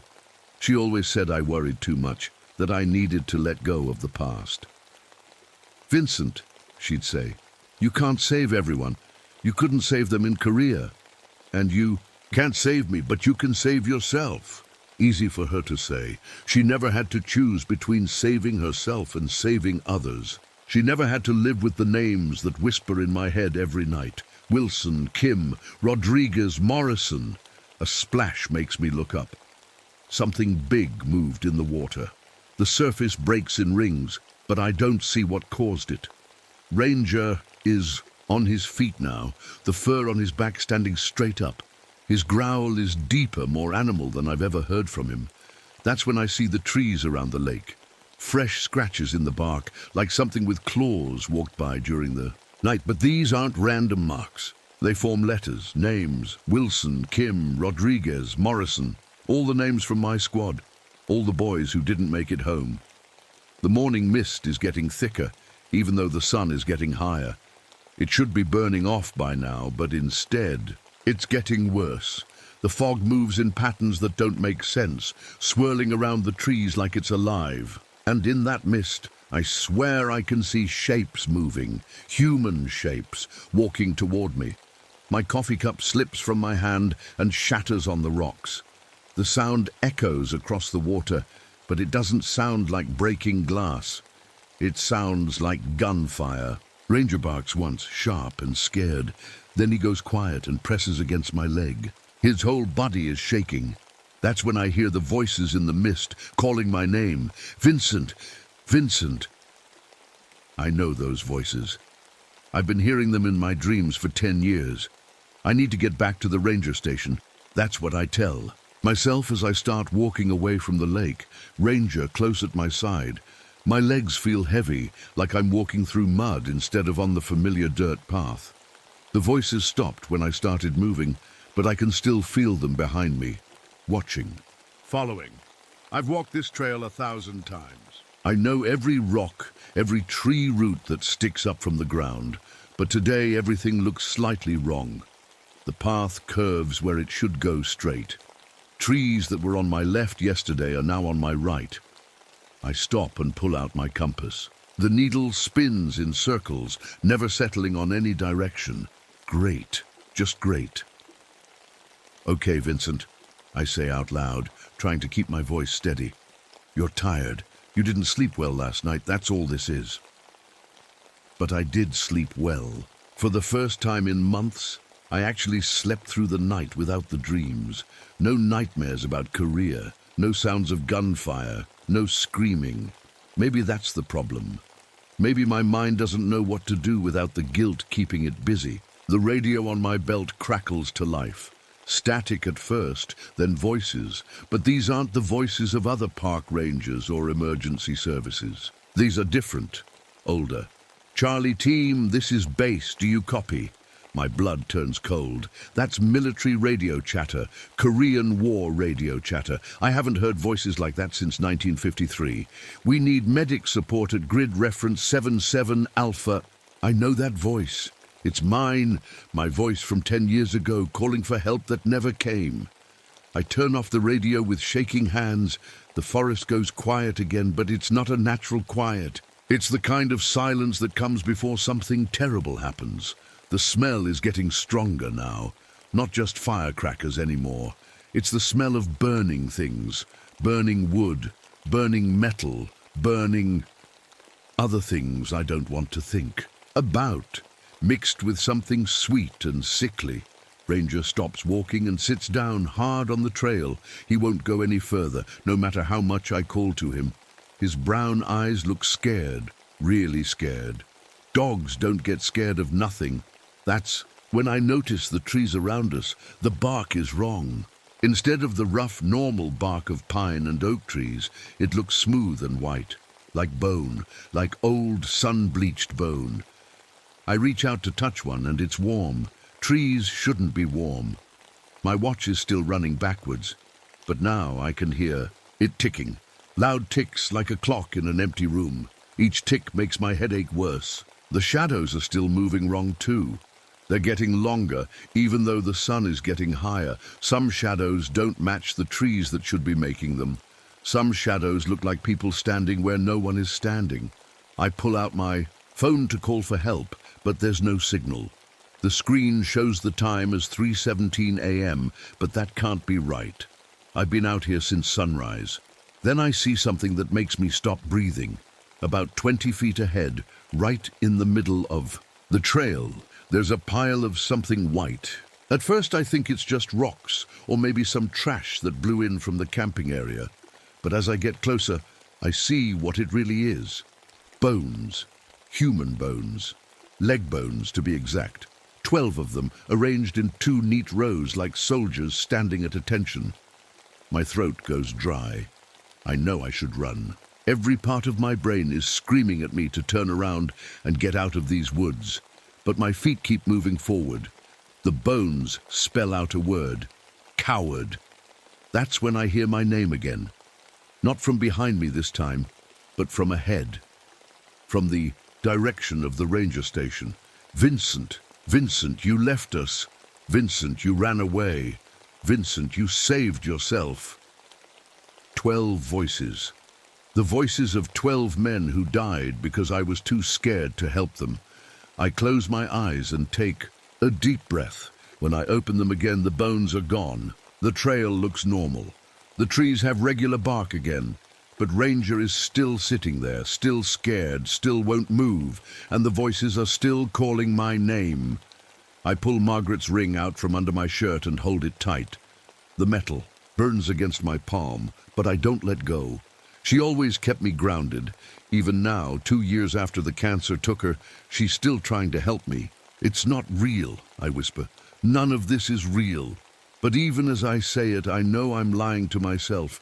Deep down in the part of my mind I try to keep locked away, I know exactly what this is. This is guilt. 10 years of guilt finally coming to collect what it's owed. I sit down on a fallen tree next to Ranger and try to think clearly. My hands are shaking, so I put them in my pockets. The dog moves closer to me, and I can feel him trembling too. "Okay, boy," I say quietly. "Let's figure this out." But I already know what this is about. It's about Korea. It's always about Korea. It was 1953. I was 28 years old and scared out of my mind. We were supposed to be heading home. The war was almost over. Just one more patrol, they said. One more hill to check. I was the squad leader. 12 good men following me into those mountains. Wilson was just 19, still talking about his girlfriend back home. Kim was the medic, always patching us up and telling jokes to keep our spirits up. Rodriguez had a baby daughter he'd never met. They trusted me. They followed me. And when the shooting started, I ran. I tell myself I went for help. I tell myself I was trying to get to the radio to call for backup. But the truth is simpler and uglier than that. I was scared and I ran. By the time I came back with help, they were all dead. 12 good men scattered across that hillside like broken toys. The army called me a hero, said I'd shown courage, under fire by going for reinforcements. They gave me a medal and sent me home with a pat on the back, but I knew the truth. And now, 10 years later, sitting in these woods with my dead wife's ring burning against my chest, that truth is finally catching up with me. I look down at my arms. The scars from Korea are there like always. Shrapnel wounds from the explosion that threw me clear of the fighting.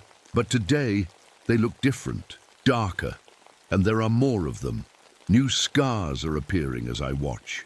Thin lines across my forearms, like someone's writing on my skin with a knife. I roll up my sleeves and see names being carved into my flesh, letter by letter. Wilson, Kim, Rodriguez, Morrison. It doesn't hurt. It should hurt, but it doesn't. The blood is real, though. Dark red drops falling onto the forest floor. This isn't happening, I say out loud, but my voice sounds hollow, even to me. I reach into my pocket and pull out my wallet. Inside, folded up small and worn soft from handling, is a newspaper clipping from 1953. 12 soldiers killed in enemy ambush. Lone survivor tells of heroic last stand. I've read it 1,000 times. I've memorized every word, and every word is a lie. The wind picks up, and I hear something that makes my heart stop. Footsteps. Not just one person, but several, coming through the trees toward us. Ranger's ears go flat against his head. He presses against my leg so hard, I can feel his ribs shaking. The footsteps are getting closer. Slow, steady steps, like soldiers on patrol. I can hear equipment jingling, canteens, ammunition belts, dog tags. Vincent. One voice clear as day. Sergeant Morrison, my old squad leader before they made me take over. He died trying to get the wounded to safety while I was running for the hills. "Vincent, we've been waiting for you." I stand up fast, my heart pounding so hard I can hear it in my ears. "You're not real. You're dead. You've been dead for 10 years. But even as I say it, I can see them coming through the trees. 12 shapes in military uniforms, moving between the shadows. They look exactly like they did the day they died. Young, trusting, ready to follow orders, ready to follow me. "We know what you did," says Wilson's voice, soft and sad. "We know why you ran. We don't blame you," adds Kim. "We understand. You were scared."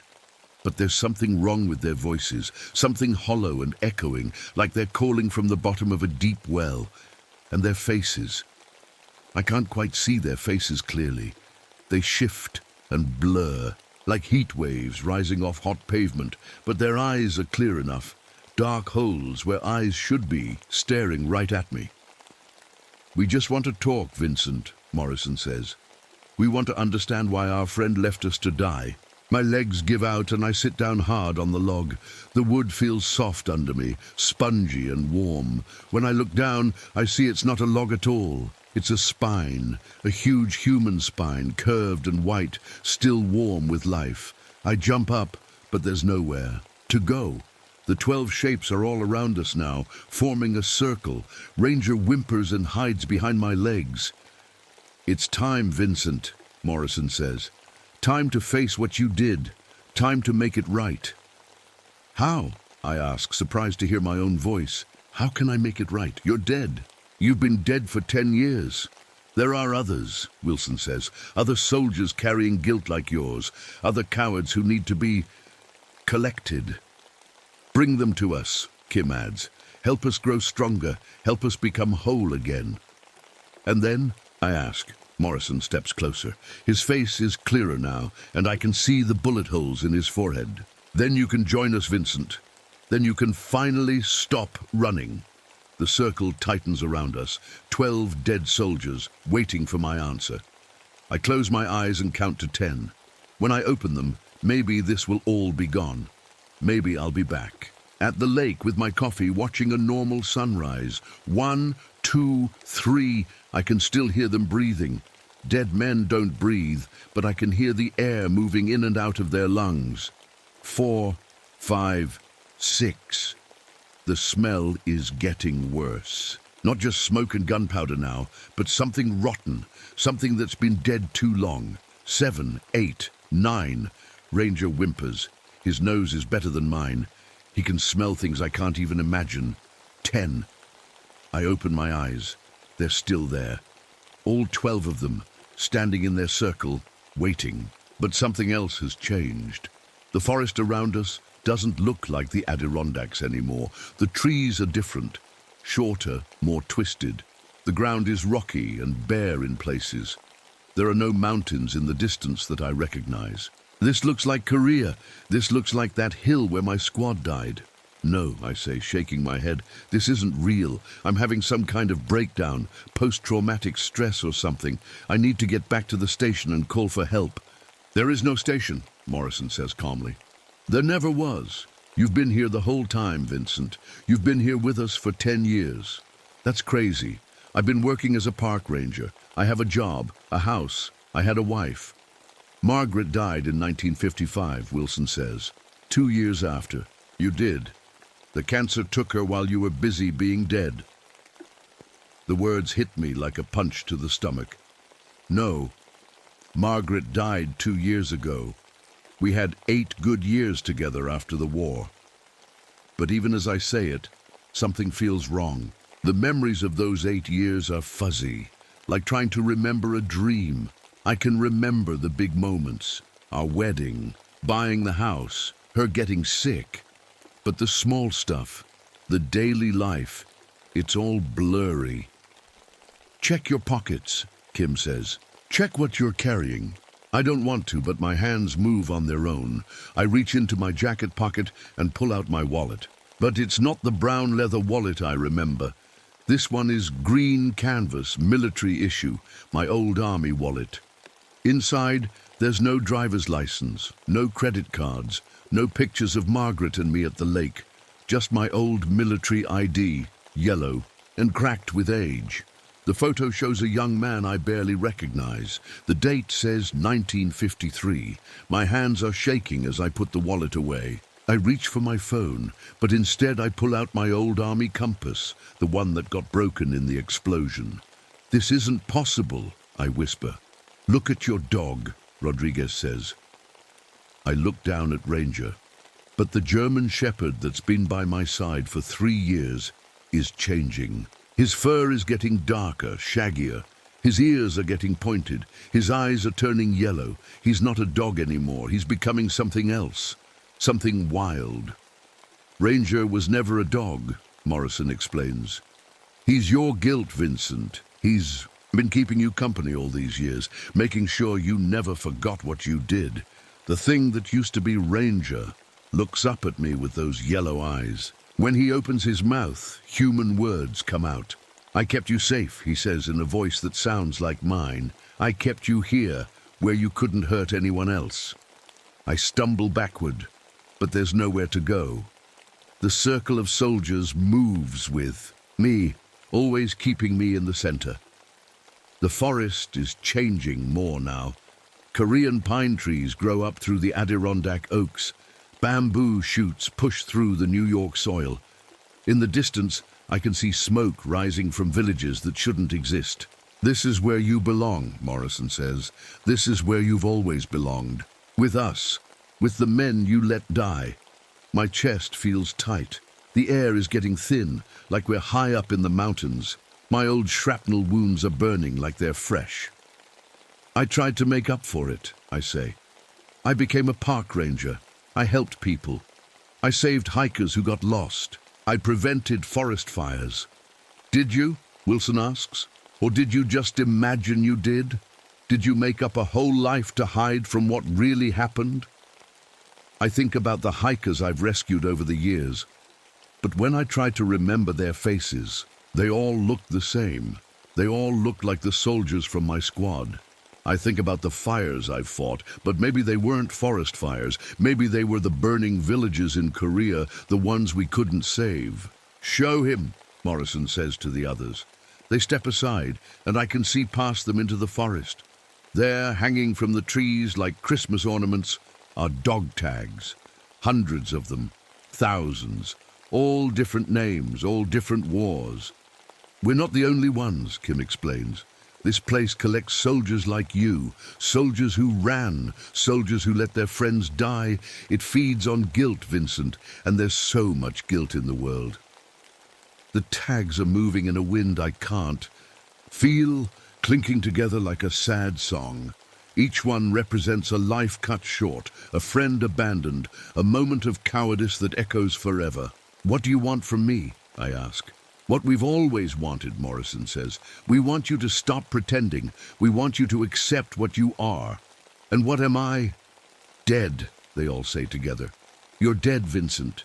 You died on that hill in Korea, just like the rest of us. The only difference is you died a coward. The thing that used to be Ranger growls and shows teeth that are too sharp, too white. It's time to choose, Morrison says. Join us willingly, or we'll make you join us. Around us, the forest of guilt grows thicker. More dog tags appear. More shadows move between the trees. And I realize I'm not the only living person here. There are others. Other soldiers from other wars. Other moments of cowardice. All trapped in this place. All feeding the thing that feeds on shame. The 12 soldiers step closer, and I can see them clearly now. But they're not quite human anymore. Their faces are still the faces of the boys I knew. Wilson, with his crooked smile. Kim, with his thick glasses. Rodriguez, with the scar on his chin from a childhood accident. But their eyes are wrong, yellow eyes like animals, and their teeth are too sharp. What happened to you? I ask. We changed, Morrison says. His voice sounds different now, deeper. We've been here so long, we became something else, something that hunts. Hunts what? Cowards, Wilson says, and when he smiles, I see fangs. Soldiers who ran away, soldiers like you. They're walking on 2 legs, but their hands look more like claws now. Their uniforms are torn and dirty, stained with blood that never dried. And when they move like a pack, like wolves. We're not the same boys who died on that hill, Kim explains. We're something new, something hungry. The thing that used to be Ranger has completely changed now. He's bigger, standing, almost as tall as me on his back legs. His fur is black and matted. His yellow eyes glow in the dim forest light. He was the first, Morrison says, pointing at Ranger. Your guilt was so strong it created him. He's been feeding on your shame for 10 years, getting stronger. I back away, but there's nowhere to go. The circle is tight around me now. What do you want? I ask again. We want to grow, Morrison says. We want to become more than just 12 hungry ghosts. We want to become something powerful. How? By collecting others like you, Wilson says. By bringing them here to feed us. There's a Vietnam vet in town, Kim adds. Lives alone, drinks too much. He lost his whole platoon in a jungle somewhere, blames himself every day. There's a young soldier from Iraq, Rodriguez says, can't sleep at night, sees the faces of the children who died when his convoy took a wrong turn. Bring them to us, Morrison says. Help us grow strong enough to leave this place. Help us hunt in the real world. And if I say no, they all laugh, and the sound is like wolves howling. Then you become our food instead, Morrison says. We'll tear you apart and eat your guilt piece by piece. It'll last us months. I can see other shapes moving in the trees now. More soldiers from different wars, some in World War II uniforms, some in Vietnam gear, some in desert camouflage, all with the same yellow eyes, all with the same sharp teeth. How many are there? I ask. Hundreds, Morrison says. Every war produces cowards, Vincent. Every battle has someone who runs. They all end up here eventually. What is this place? It's where guilt goes to grow, Kim says. It's where shame becomes something real, something alive. The forest around us is completely Korean now. Rocky hills, sparse trees, the smell of smoke and fear. But it's wrong somehow. The rocks are too white like bone. The trees have no leaves, just bare branches that look like reaching arms. This isn't Korea, I realize. This is something else wearing Korea's face. Smart boy, Morrison says. This place takes the shape of your worst memory. For you, that's the hill where we died. For the Vietnam vet, it's a jungle. For the Iraq soldier, it's a desert road. But it's all the same place, Wilson adds. All the same hungry thing. I think about Margaret, sweet, kind Margaret, who never hurt anyone. Did she really die in 1955? Or did I imagine 8 years of marriage to hide from the truth? Margaret was real, Kim says, reading my thoughts. But she's not part of this world anymore. She moved on. You didn't. She tried to help you, Rodriguez adds. Even after she died, she tried to pull you away from here. But your guilt was too strong. I remember her last words. Let go, Vincent. Let go and come find me. But I couldn't let go.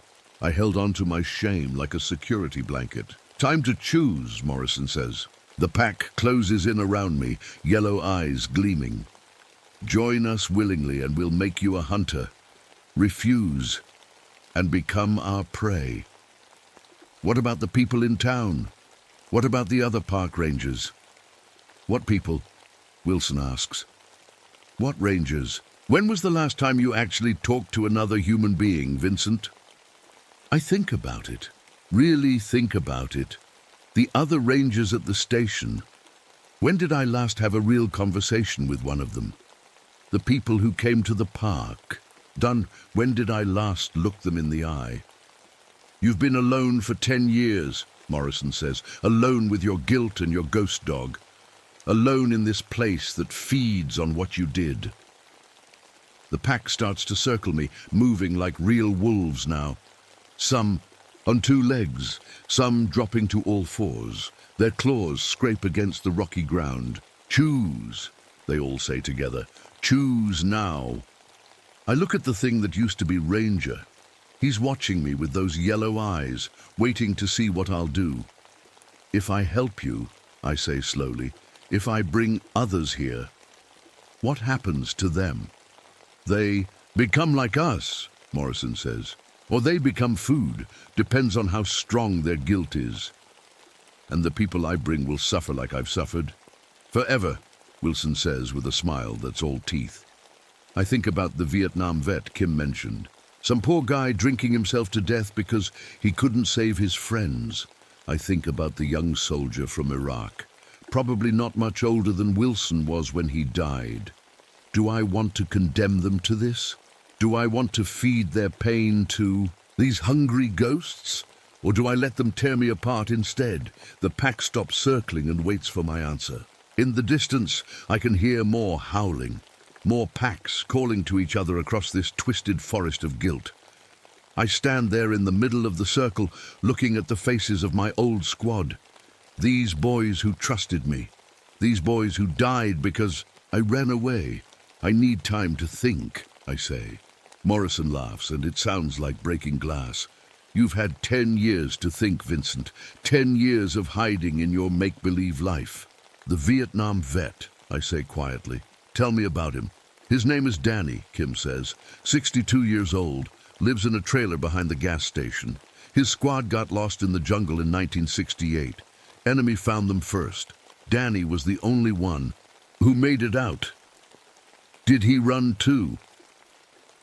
He tried to go back for them, Wilson says, but he was too late. Found them all dead, cut up real bad. Been drinking ever since, trying to forget their faces. I close my eyes. I can picture Danny, probably sitting in his trailer right now, staring at an old photograph, wondering why he survived when better men didn't. And the Iraq soldier. Tommy, Rodriguez says, 25 years old. Works at the hardware store. His convoy hit a roadside bomb 2 years ago. He was driving. 3 soldiers died, plus a family with 2 little kids. Accident or choice? Does it matter? Morrison asks. He feels guilty either way. Guilt is guilt, Vincent. It all tastes the same to us. The pack moves restlessly around me. I can hear their claws clicking on the stone, their breath coming in short pants. They're getting hungry. What happens if I say no? I ask. What happens if I refuse to bring them here? We tear you apart slowly, Wilson says. We eat your guilt piece by piece. We make it last. And then we find Danny and Tommy ourselves, Morrison says. Without your help, it'll take longer. But we'll get them eventually. Guilt always finds its way here. I think about running, but there's nowhere to go. This forest goes on forever, full of hungry ghosts and twisted memories, and even if I could escape, what kind of life would I have? More years of pretending, more years of hiding from what I did? If I help you, I say slowly, if I bring them here, you'll make me like you. You'll become a hunter, Kim says. No more guilt, no more shame, just hunger and the hunt. Will I remember who I was? You'll remember, Morrison says, but it won't hurt anymore. Nothing will hurt anymore. No, more sleepless nights, no more nightmares, no more waking up with their names on my lips. But Tommy and Danny would take my place. They'd suffer like I've suffered. They'd be torn apart by their own guilt while these things grew stronger. There's another choice, I say suddenly. The pack stops moving. Morrison tilts his head like a curious dog. What choice? You said this place feeds on guilt, that it needs guilt to exist. So? What happens if someone stops feeling guilty? What happens if they let it go? Morrison's yellow eyes narrow. That's not possible. Guilt doesn't just go away. Margaret tried to tell me, I say, more to myself than to them. She said I needed to let go. She said I needed to forgive myself. Forgive yourself for what? Wilson snarls. For being a coward, for letting us die. Yes, I say quietly. The word hangs in the air like smoke. The pack starts to pace nervously. You can't forgive that, Rodriguez says. What you did was unforgivable. Maybe, I say. But maybe that's not for you to decide. Maybe that's not for me to decide either. I pull Margaret's ring out from under my shirt. It's not burning anymore. It feels cool and calm against my palm. She forgave me, I realize. Even knowing what I did, she forgave me. She didn't know, Kim says quickly. You never told her the truth. She knew, I say. She knew I was carrying something terrible, and she loved me anyway. The pack is backing away now. Their yellow eyes look worried. She chose to love a coward, I continue. If she could forgive me, maybe... No, Morrison says. His voice sounds different now. Scared. You don't get to let go. You don't get to be free. Maybe I do. I think about Wilson, 19 years old with his whole life ahead of him. I think about Kim with his jokes and his gentle hands patching up wounds. I think about Rodriguez, who never got to meet his baby daughter. I'm sorry, I say to them. I'm sorry I ran. I'm sorry I let you down. I'm sorry you died while I lived. Sorry doesn't bring us back, Wilson says, but his voice sounds smaller now. No, it doesn't. Nothing can bring you back. But maybe you don't have to stay here either. The forest around us starts to shimmer, like heat waves rising off summer pavement. What do you mean, Kim asks. Maybe you're trapped here because I'm trapped here. Maybe my guilt is keeping you from moving on. That's not how it works, Morrison says, but he doesn't sound sure anymore. Let's find out. I close my eyes and think about forgiveness. Real forgiveness. Not just words, but the deep, bone-level letting go that Margaret tried to teach me. I forgive myself for being scared. I forgive myself for running. I forgive myself for surviving when better men didn't.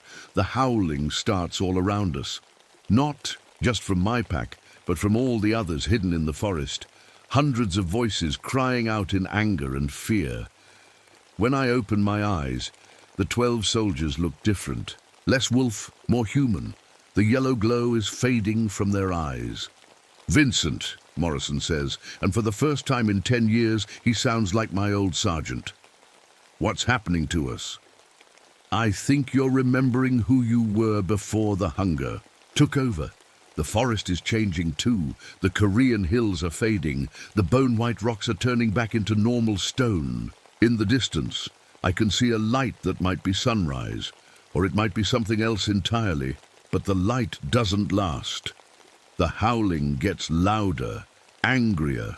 Other shapes come rushing through the trees, soldiers from different wars, all with yellow eyes, all with sharp teeth. Hundreds of them. You can't leave, one of them snarls. It's wearing a World War II uniform, torn and bloody. None of us can leave. This is where cowards belong. He's trying to trick us, says another, this one in Vietnam gear.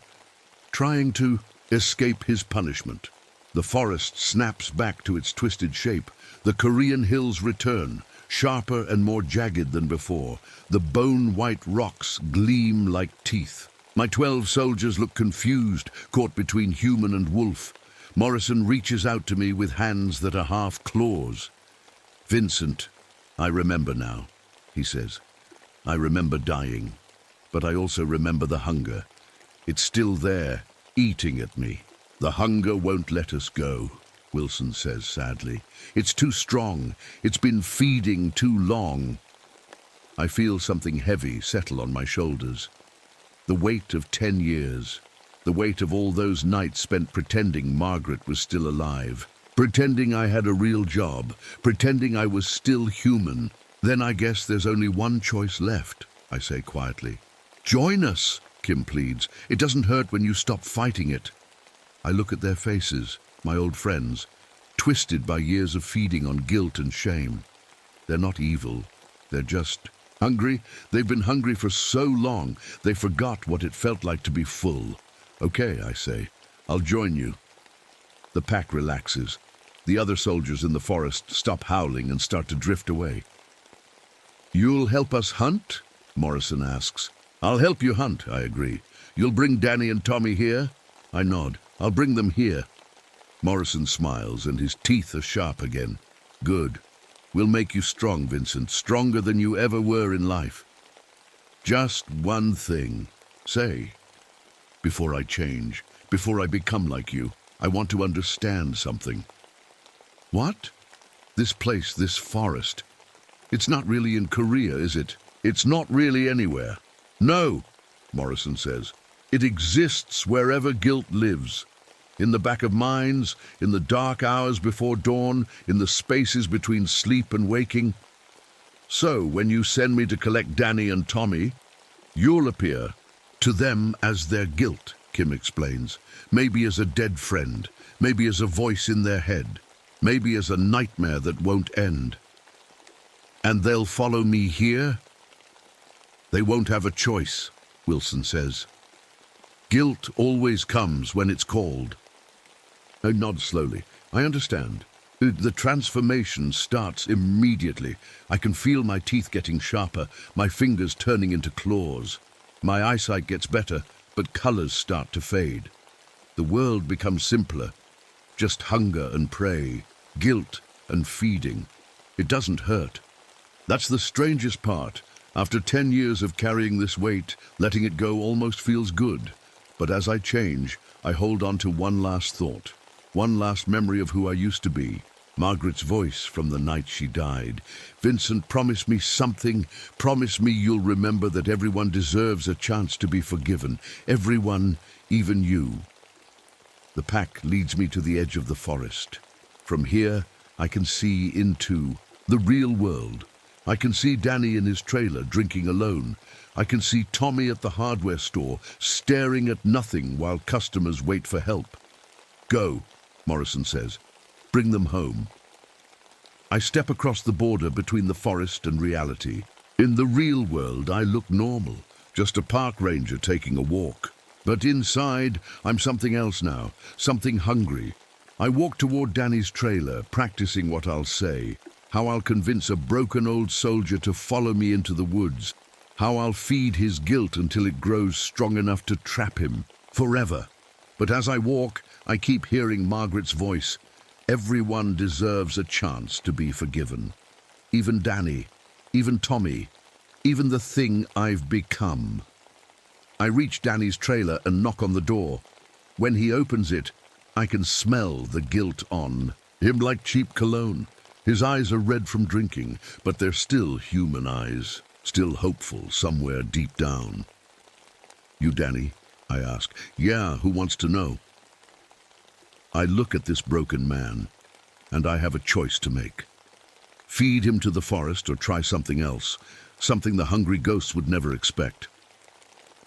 My name is Vincent, I say carefully, and I think we need to talk about forgiveness. Danny looks confused. What? About the men you lost in Vietnam? About the guilt you've been carrying all these years? His face goes pale. How do you know about that? I smile, and I'm careful to keep my teeth looking normal. Because I lost men too, and I spent 10 years learning something important. What's in that? That sometimes the bravest thing you can do is forgive yourself. Danny stares at me for a long moment. Behind me, I can feel the forest watching. The pack is waiting for me to bring them fresh meat. But maybe there's another way. Maybe I can break this cycle instead of feeding it. Maybe I can save Danny and Tommy instead of damning them. Maybe there's still time to choose differently. The question is, am I brave enough to try? Or will I stay a coward forever? The forest holds its breath, waiting to see what I'll do. And, somewhere in the distance, I swear I can hear Margaret whispering, "Choose love, Vincent, choose love."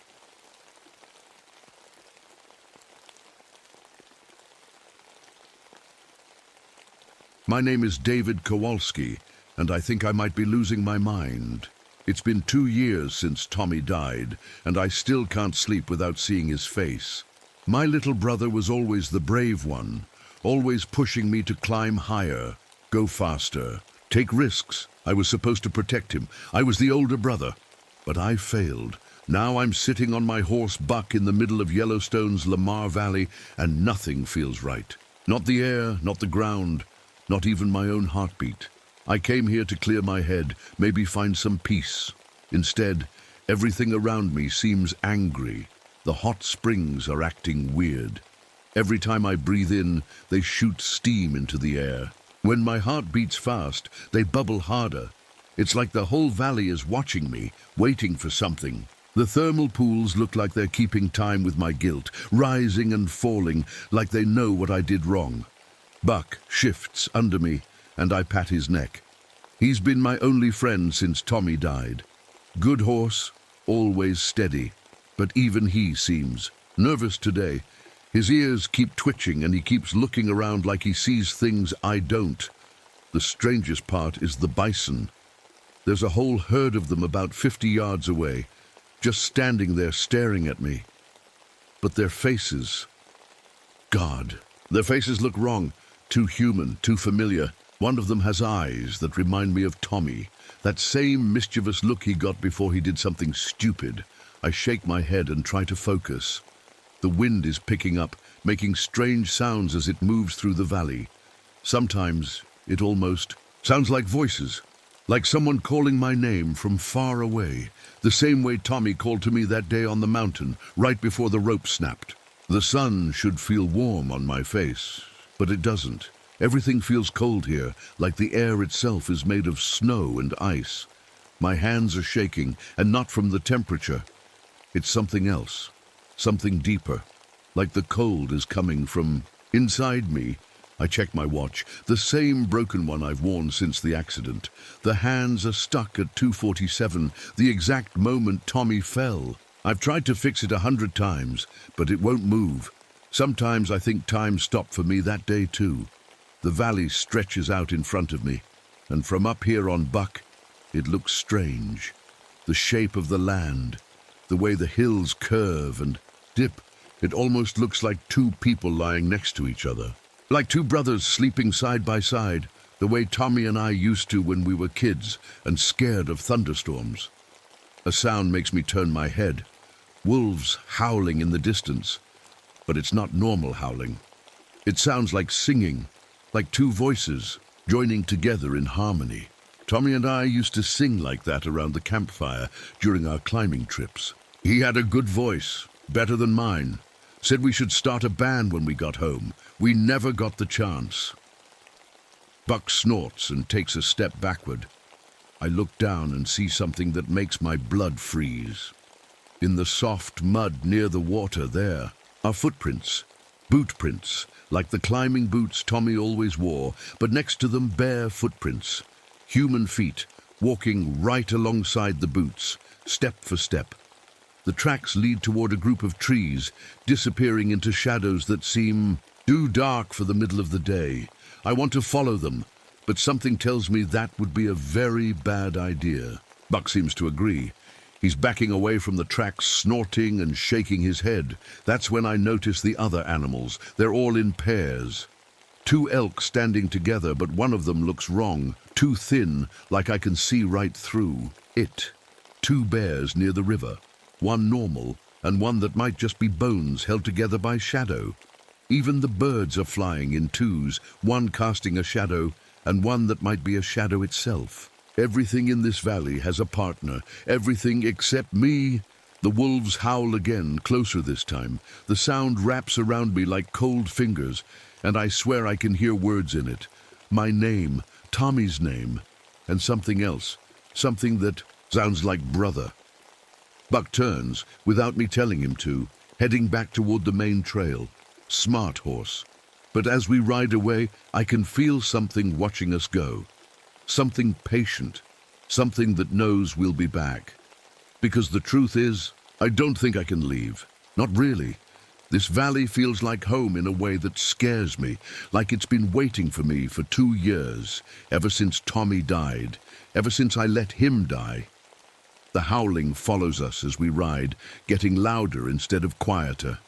And somewhere, in that sound, I swear I can hear Tommy laughing, the way he used to when we were kids, and he was about to show me something amazing, something that would change everything forever. That night, I make camp by the river. I should leave this place, but I can't. It's like the valley is holding me here with invisible chains. Buck doesn't like it either. He keeps looking back toward where we saw those footprints, his ears pinned flat against his head. I build a small fire and try to eat, but everything tastes like chalk. The same white climbing chalk Tommy and I used to rub on our hands before every climb. It helped us grip the rocks better, kept our palms dry. Now the taste fills my mouth no matter what I try to swallow. Tommy was 3 years younger than me, but he was always the leader when we climbed. He'd study the rock face for hours, planning every move, every handhold. "Come on, Davy," he'd say, using the nickname only he was allowed to use. "Trust me, I've got this figured out." I always trusted him. That was my first mistake. We grew up in Colorado, right near the mountains. Our dad taught us to climb when I was 12 and Tommy was 9. Dad said brothers should stick together, especially in dangerous places. You watch out for each other, he told us. Family is all you really have. Tommy took that seriously. Too seriously. He'd push us both to climb harder routes, higher peaks. He wanted us to be the best climbing team in the state, maybe the country. We're stronger together, Davy, he'd say. Nothing can stop the Kowalski brothers. The fire crackles and sparks, float up into the dark sky. For a second, they look like stars. Like the stars Tommy and I used to count during our camping trips. He always said he could see different pictures in them than other people could. Better pictures. Buck suddenly lifts his head, looking toward the trees. His whole body goes stiff. I follow his gaze, but don't see anything, just shadows and darkness. But there's a smell in the air now. Leather and metal, the exact smell of our climbing gear. I close my eyes and try not to remember, but it's too late. The memories come flooding back. It was supposed to be an easy climb, Mount of the Holy Cross, a peak we'd done before. But there was more snow than usual, and the weather was changing fast. I told Tommy we should turn back, but he laughed it off. Don't be such a worrywart, Davy. We've got this. The accident happened so fast. 1 minute we were moving up the rock face, roped together like always. The next minute the anchor point broke loose. A chunk of ice and rock the size of a car came tumbling down. Tommy was below me, and he couldn't get out of the way in time. I tried to catch him, God, I tried so hard. But the rope snapped, and he fell into the white nothing below. The last thing I heard was him calling my name, getting fainter and fainter, until the wind swallowed his voice completely. They found his body 3 days later. I spent those 3 days sitting by the rescue radio, not eating, not sleeping, just waiting. When they told me he was gone, something inside me broke too, something that's never healed. A twig snaps in the darkness beyond my fire. Buck whickers nervously. I grab a flashlight and shine it toward the sound, but the beam seems weak, like the darkness is eating the light. Hello? I call out. My voice sounds small and scared. No answer. But now I can hear something else. Footsteps, slow, careful footsteps, like someone trying not to be heard. They're coming from 2 different directions, circling my camp. I stand, up my heart pounding. Who's there? The footsteps stop. Everything goes quiet except for the crackling of my fire and the sound of my own breathing. Even Buck has gone completely still. Then I hear it, singing, 2 voices harmonizing, just like the wolves earlier. But now I can make out the words. It's an old song Tommy and I used to sing, one our mom taught us when we were little kids. Michael, row the boat ashore, hallelujah. My hands start shaking. Nobody else knew that song. Nobody else sang it. The way we did, with Tommy taking the high part and me doing the low harmony. The singing gets closer. I can see shapes moving just outside the circle of firelight. 2 figures walking together, one tall, one shorter. Brothers. Tommy, I whisper. The singing stops. The shapes disappear back into the darkness. But something new appears in the light of my fire, my old climbing backpack, the one I haven't seen since the accident. It's sitting right next to my sleeping bag, like someone just set it down. With trembling hands, I unzip it. Inside is all of Tommy's gear, his harness still stained with blood, his climbing shoes caked with mountain dirt, his helmet cracked down the middle where the rock hit him. At the bottom of the pack, I find his journal, the one he always wrote in after every climb. I flip to the last entry, dated the day he died. In his messy handwriting it says, "Davy thinks I don't know, he blames himself." But it wasn't his fault. It was mine. I pushed too hard, too fast. I wanted us to be legends. Instead, I got us both killed. My blood turns to ice water. Both killed? But I'm still alive. I'm sitting here reading this, aren't I? The fire suddenly goes out, plunging me into complete darkness. And in that darkness, I hear Tommy's voice, clear as day. "Davy, where are you, brother? I've been looking for you for so long." I don't sleep that night. How can I? Every time I close my eyes, I see Tommy standing just outside the dying fire, waiting for me to follow him into the darkness. When morning comes, the sun looks wrong, too pale, like it's shining through thick ice. I pack up quickly, my hands still shaking from what happened. Buck seems jumpy too. He keeps trying to head back toward the main trail, but something pulls me deeper into the valley instead. The footprints are everywhere now, not just near my camp, but all along the path. Climbing boots walking next to bare feet, like two people taking a morning stroll. Sometimes the tracks split apart, circling trees or rocks, then come back together, always together. I follow them without really meaning to. Buck doesn't fight me anymore. It's like he knows we don't have a choice. The tracks lead to a place I've never seen before, even though I've been in this valley dozens of times. There's a small clearing surrounded by tall trees, and every single tree has marks carved into the bark. Not random scratches, climbing routes. Someone has turned each tree into a map of handholds and footholds, going up and up until they disappear into the branches. I get off Buck and walk closer. The carvings are fresh, still bleeding sap, but they show climbing routes I recognize. Routes Tommy and I did together, Mount Elbert, Long's Peak, the Flatirons. All of our favorite places, carved into trees that shouldn't have these marks. At the base of the biggest tree, someone has left more gear. My old climbing rope, the one that snapped during Tommy's fall. It's been repaired with knots that look like Tommy's work. He always tied knots better than me, neater and stronger. I pick up the rope, and it feels warm in my hands, like it's been sitting in the sun, even though we're in the shade. The warmth spreads up my arms, and for a moment, I feel like Tommy is right here with me, getting ready for another climb. "Ready, Davy?" I can almost hear him say. "This one's going to be fun." Buck snorts behind me. When I turn around, he's not where I left him. He's standing on his hind legs against one of the carved trees, his front hooves finding the handholds like they're perfect for his feet. For a second, it looks like he's actually climbing. Horses can't climb trees, I know that, but Buck is doing it anyway, moving up the trunk like it's the most natural thing in the world. His eyes look different too, more human, more like Tommy's eyes when he got excited about a new challenge. "Buck, get down!" I call. He drops back to all fours and looks at me like nothing happened, but I can see the bark scraped off the tree where his hooves were, 30 feet up from the ground.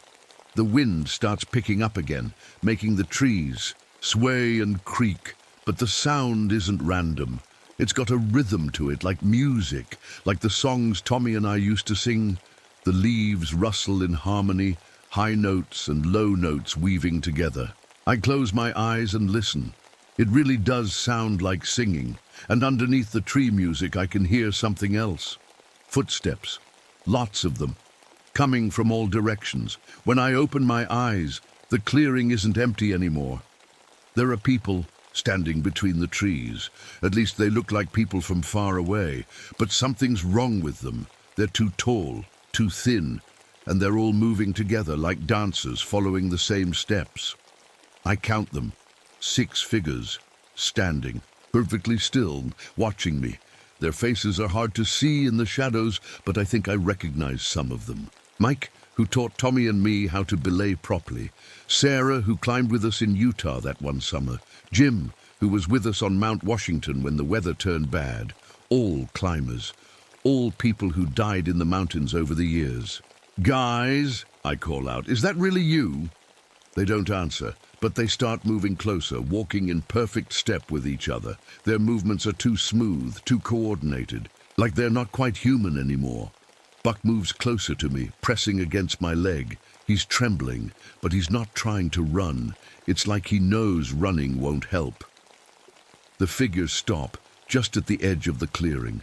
Now I can see their faces clearly, and my heart almost stops. They look exactly like they did when they were alive, but their eyes are different, hungry, waiting. One of them steps forward, It's Mike, and he's wearing the same climbing gear he had on the day he fell from Devil's Tower. Even the bloodstains are the same.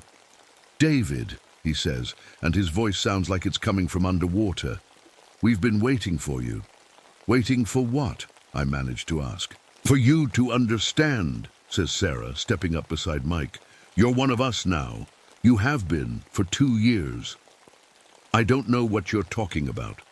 Jim laughs, but it's not a happy sound. "The rope didn't just break, David. You fell, too. You fell with Tommy. You just haven't figured it out yet."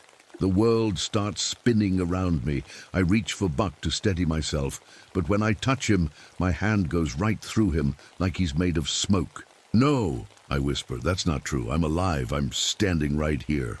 "Are you?" asks Mike. "When's the last time you ate something and tasted it? When's the last time you felt warm? When's the last time someone talked to you besides us?"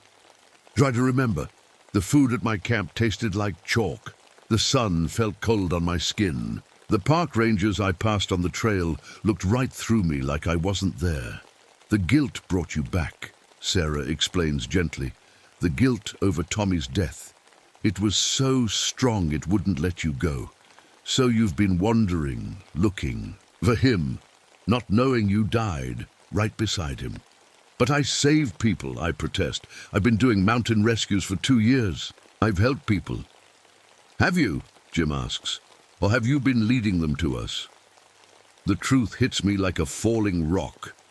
Every person I tried to save in the mountains, every rescue mission that went wrong, they all ended up here, in this valley, joining this group of the lost and dead. I look around at the 6 figures, and now I can see what they really are. Not quite human anymore. Something else. Something hungry. "Tommy's waiting for you," Mike says. "He's been waiting so patiently, but he's getting tired of being alone." Behind me, Buck whickers softly. When I turn to look at him, he's changing, growing taller. His face becoming more human, his eyes becoming Tommy's eyes. "Hello, Davy," he says in Tommy's voice. "I've missed you so much." The world goes black, and the last thing I hear is howling. Not wolves this time. Something much bigger. Something that's been waiting in the darkness for a very long time. When I wake up, I'm not in the clearing anymore. I'm lying on cold stone, staring up at a sky that doesn't look right.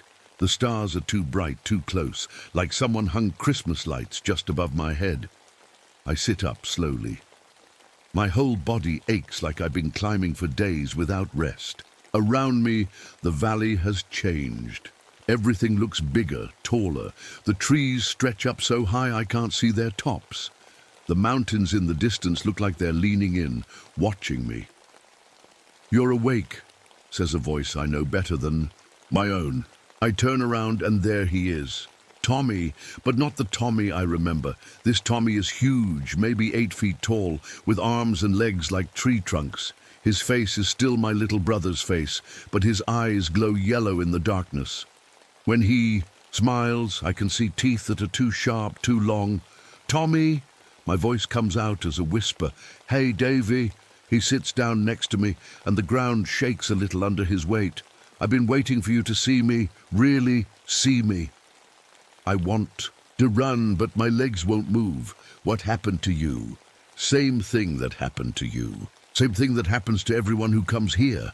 He points to the other figures standing around us. Mike, Sarah, Jim, and 3 others I don't recognize. They all look like Tommy now. Too tall, too strong, with eyes that glow like animal eyes. "We died, Davy, but we didn't stay dead. Not completely." "I don't understand." Tommy's smile gets wider. "This place, this valley, it's special. It feeds on guilt, on the kind of love that turns into blame. Brothers who let brothers die. Friends who don't save friends. All that guilt and pain, it creates something new." He stands up and walks to the center of our circle. When he moves, he doesn't walk like a person anymore. He moves like a wolf, smooth and quiet and dangerous. "There's something old here, Davy. Something that was here long before people came to these mountains. It's hungry, And it's been waiting. When we died, when we came here carrying all that guilt, it gave us a choice. What choice? Stay dead or become something else, something stronger, something that could help it feed. I look around at the others. They're all watching me with those glowing eyes, waiting to see what I'll do. Feed on what? On more guilt, more brothers, more friends who blame themselves. Tommy kneels down in front of me. Up close, I can see that his skin isn't quite human anymore. It's covered in fine hair like fur. Every month, we find someone new. Someone carrying the kind of pain we used to carry. We bring them here and they join us. You kill people. No, Davy, we save them, just like we were saved. He reaches out and touches my face with fingers that are too long, too strong. All those years of guilt, all that pain, it's gone now. I don't hurt anymore, and neither will you. I try to pull away from his touch, but I can't move. The people I tried to rescue, the ones who died anyway, you made that happen. We helped you bring them home. They're all here now, all part of the family. No more pain, no more guilt, just belonging. The truth hits me like a punch to the stomach. For 2 years I thought I was helping people. Instead, I was leading them to this place, to this thing that feeds on human suffering. Buck, I whisper. Tommy nods toward the trees. He's here too. He was always part of this, Davy. From the day you got him, he was mine. My way of watching over you, keeping you safe until you were ready. A shape moves out of the shadows. It used to be Buck, but now it's something else. Still horse-like, but walking on 2 legs like a person. Its face is a mix of horse and human, with Tommy's eyes staring out at me. He's been taking care of you, Tommy says, making sure you ended up here when the time was right. I try to stand up, but my legs are too weak. This is insane. You're all insane. Are we? Tommy tilts his head like he used to when he was thinking. Look around, Davy. Look at this place. We've made it perfect. Every tree is a climbing route. Every rock face is a challenge. We can climb forever here, just like we always wanted. He's right. As I look around, I can see that the entire valley has been turned into one massive climbing course. Handholds carved into every surface, ropes hanging from impossible heights, paths leading up and up into the glowing sky. We're together again, Tommy says softly. All of us, the whole gang. No one gets left behind anymore. But what about everyone else? What about the people you bring here? They get to be part of something bigger, something that lasts forever. He stands up and spreads his arms wide. This is our pack now, Davy, our family, and you're going to help us make it bigger. The other figures start moving closer, forming a tight circle around me. I can feel their hunger, their need. They want me to say yes. They want me to become like them. I can't, I whisper. Tommy's face changes. For just a second he looks sad, like the little brother I remember, the one who used to be scared of thunderstorms. You don't have a choice, Davy. You stopped having a choice the day you let me fall. The truth of it settles over me like a heavy blanket. He's right. I've been dead for 2 years, wandering around in guilt and pain, too stubborn to accept what happened, too scared to face the truth. Will it hurt? I ask. Not anymore, Tommy says. Nothing will ever hurt again. The pack closes in around me, and I can feel myself changing. My bones stretching, my muscles growing stronger, my teeth getting sharper. The guilt and pain that have lived inside me for 2 years finally lifting away. But as the change takes hold, I realize something else, something Tommy didn't tell me. This isn't the end. It's just the beginning, because now that I'm like them, now that I'm part of the pack, I can feel it too. The hunger, the need to find more brothers, more friends, more people carrying guilt and pain. And I know exactly where to find them. In the darkness above us, something vast and ancient stirs, something that has been waiting for this moment. The thing that made us all into monsters smiles with a mouth full of stars. The hunt is about to begin. The change doesn't hurt like I thought it would. It feels like coming home after being lost for a very long time. My body grows stronger, taller. My senses get sharper. I can smell things from miles away, hear heartbeats of animals in the distance. Most importantly, I can feel Tommy beside me, really beside me, for the first time in 2 years. "How do you feel?" he asks.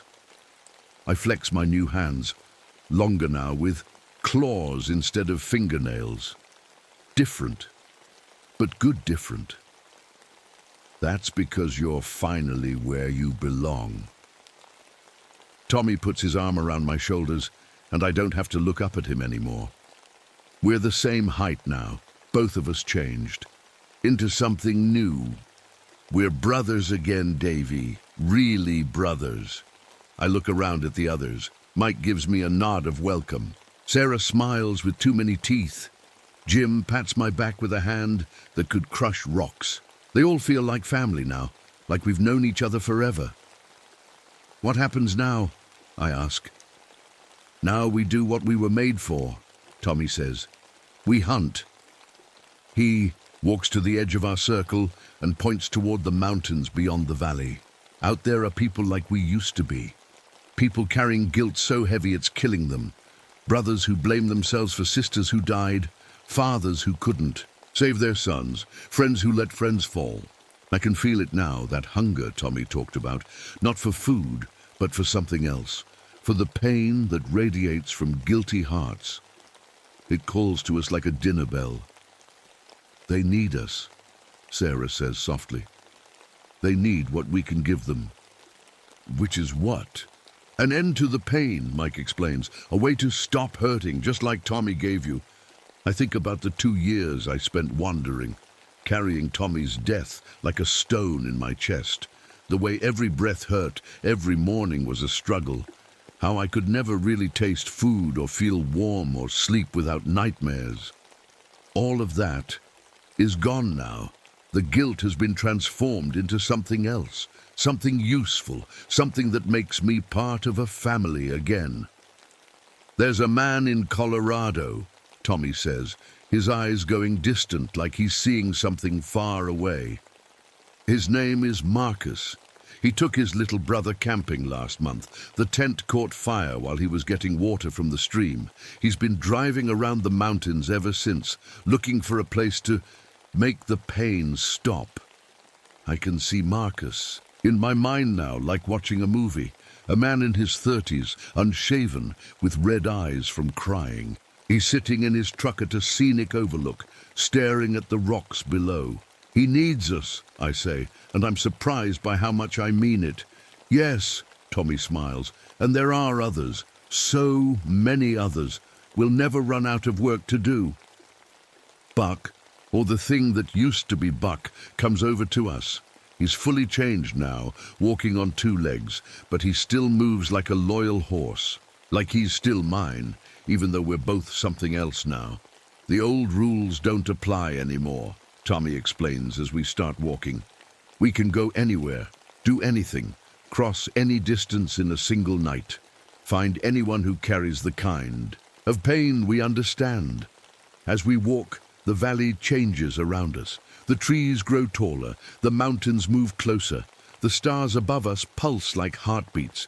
This place, whatever it really is, responds to our will now." "What about the thing that made us?" I ask. "The thing you said was old and hungry."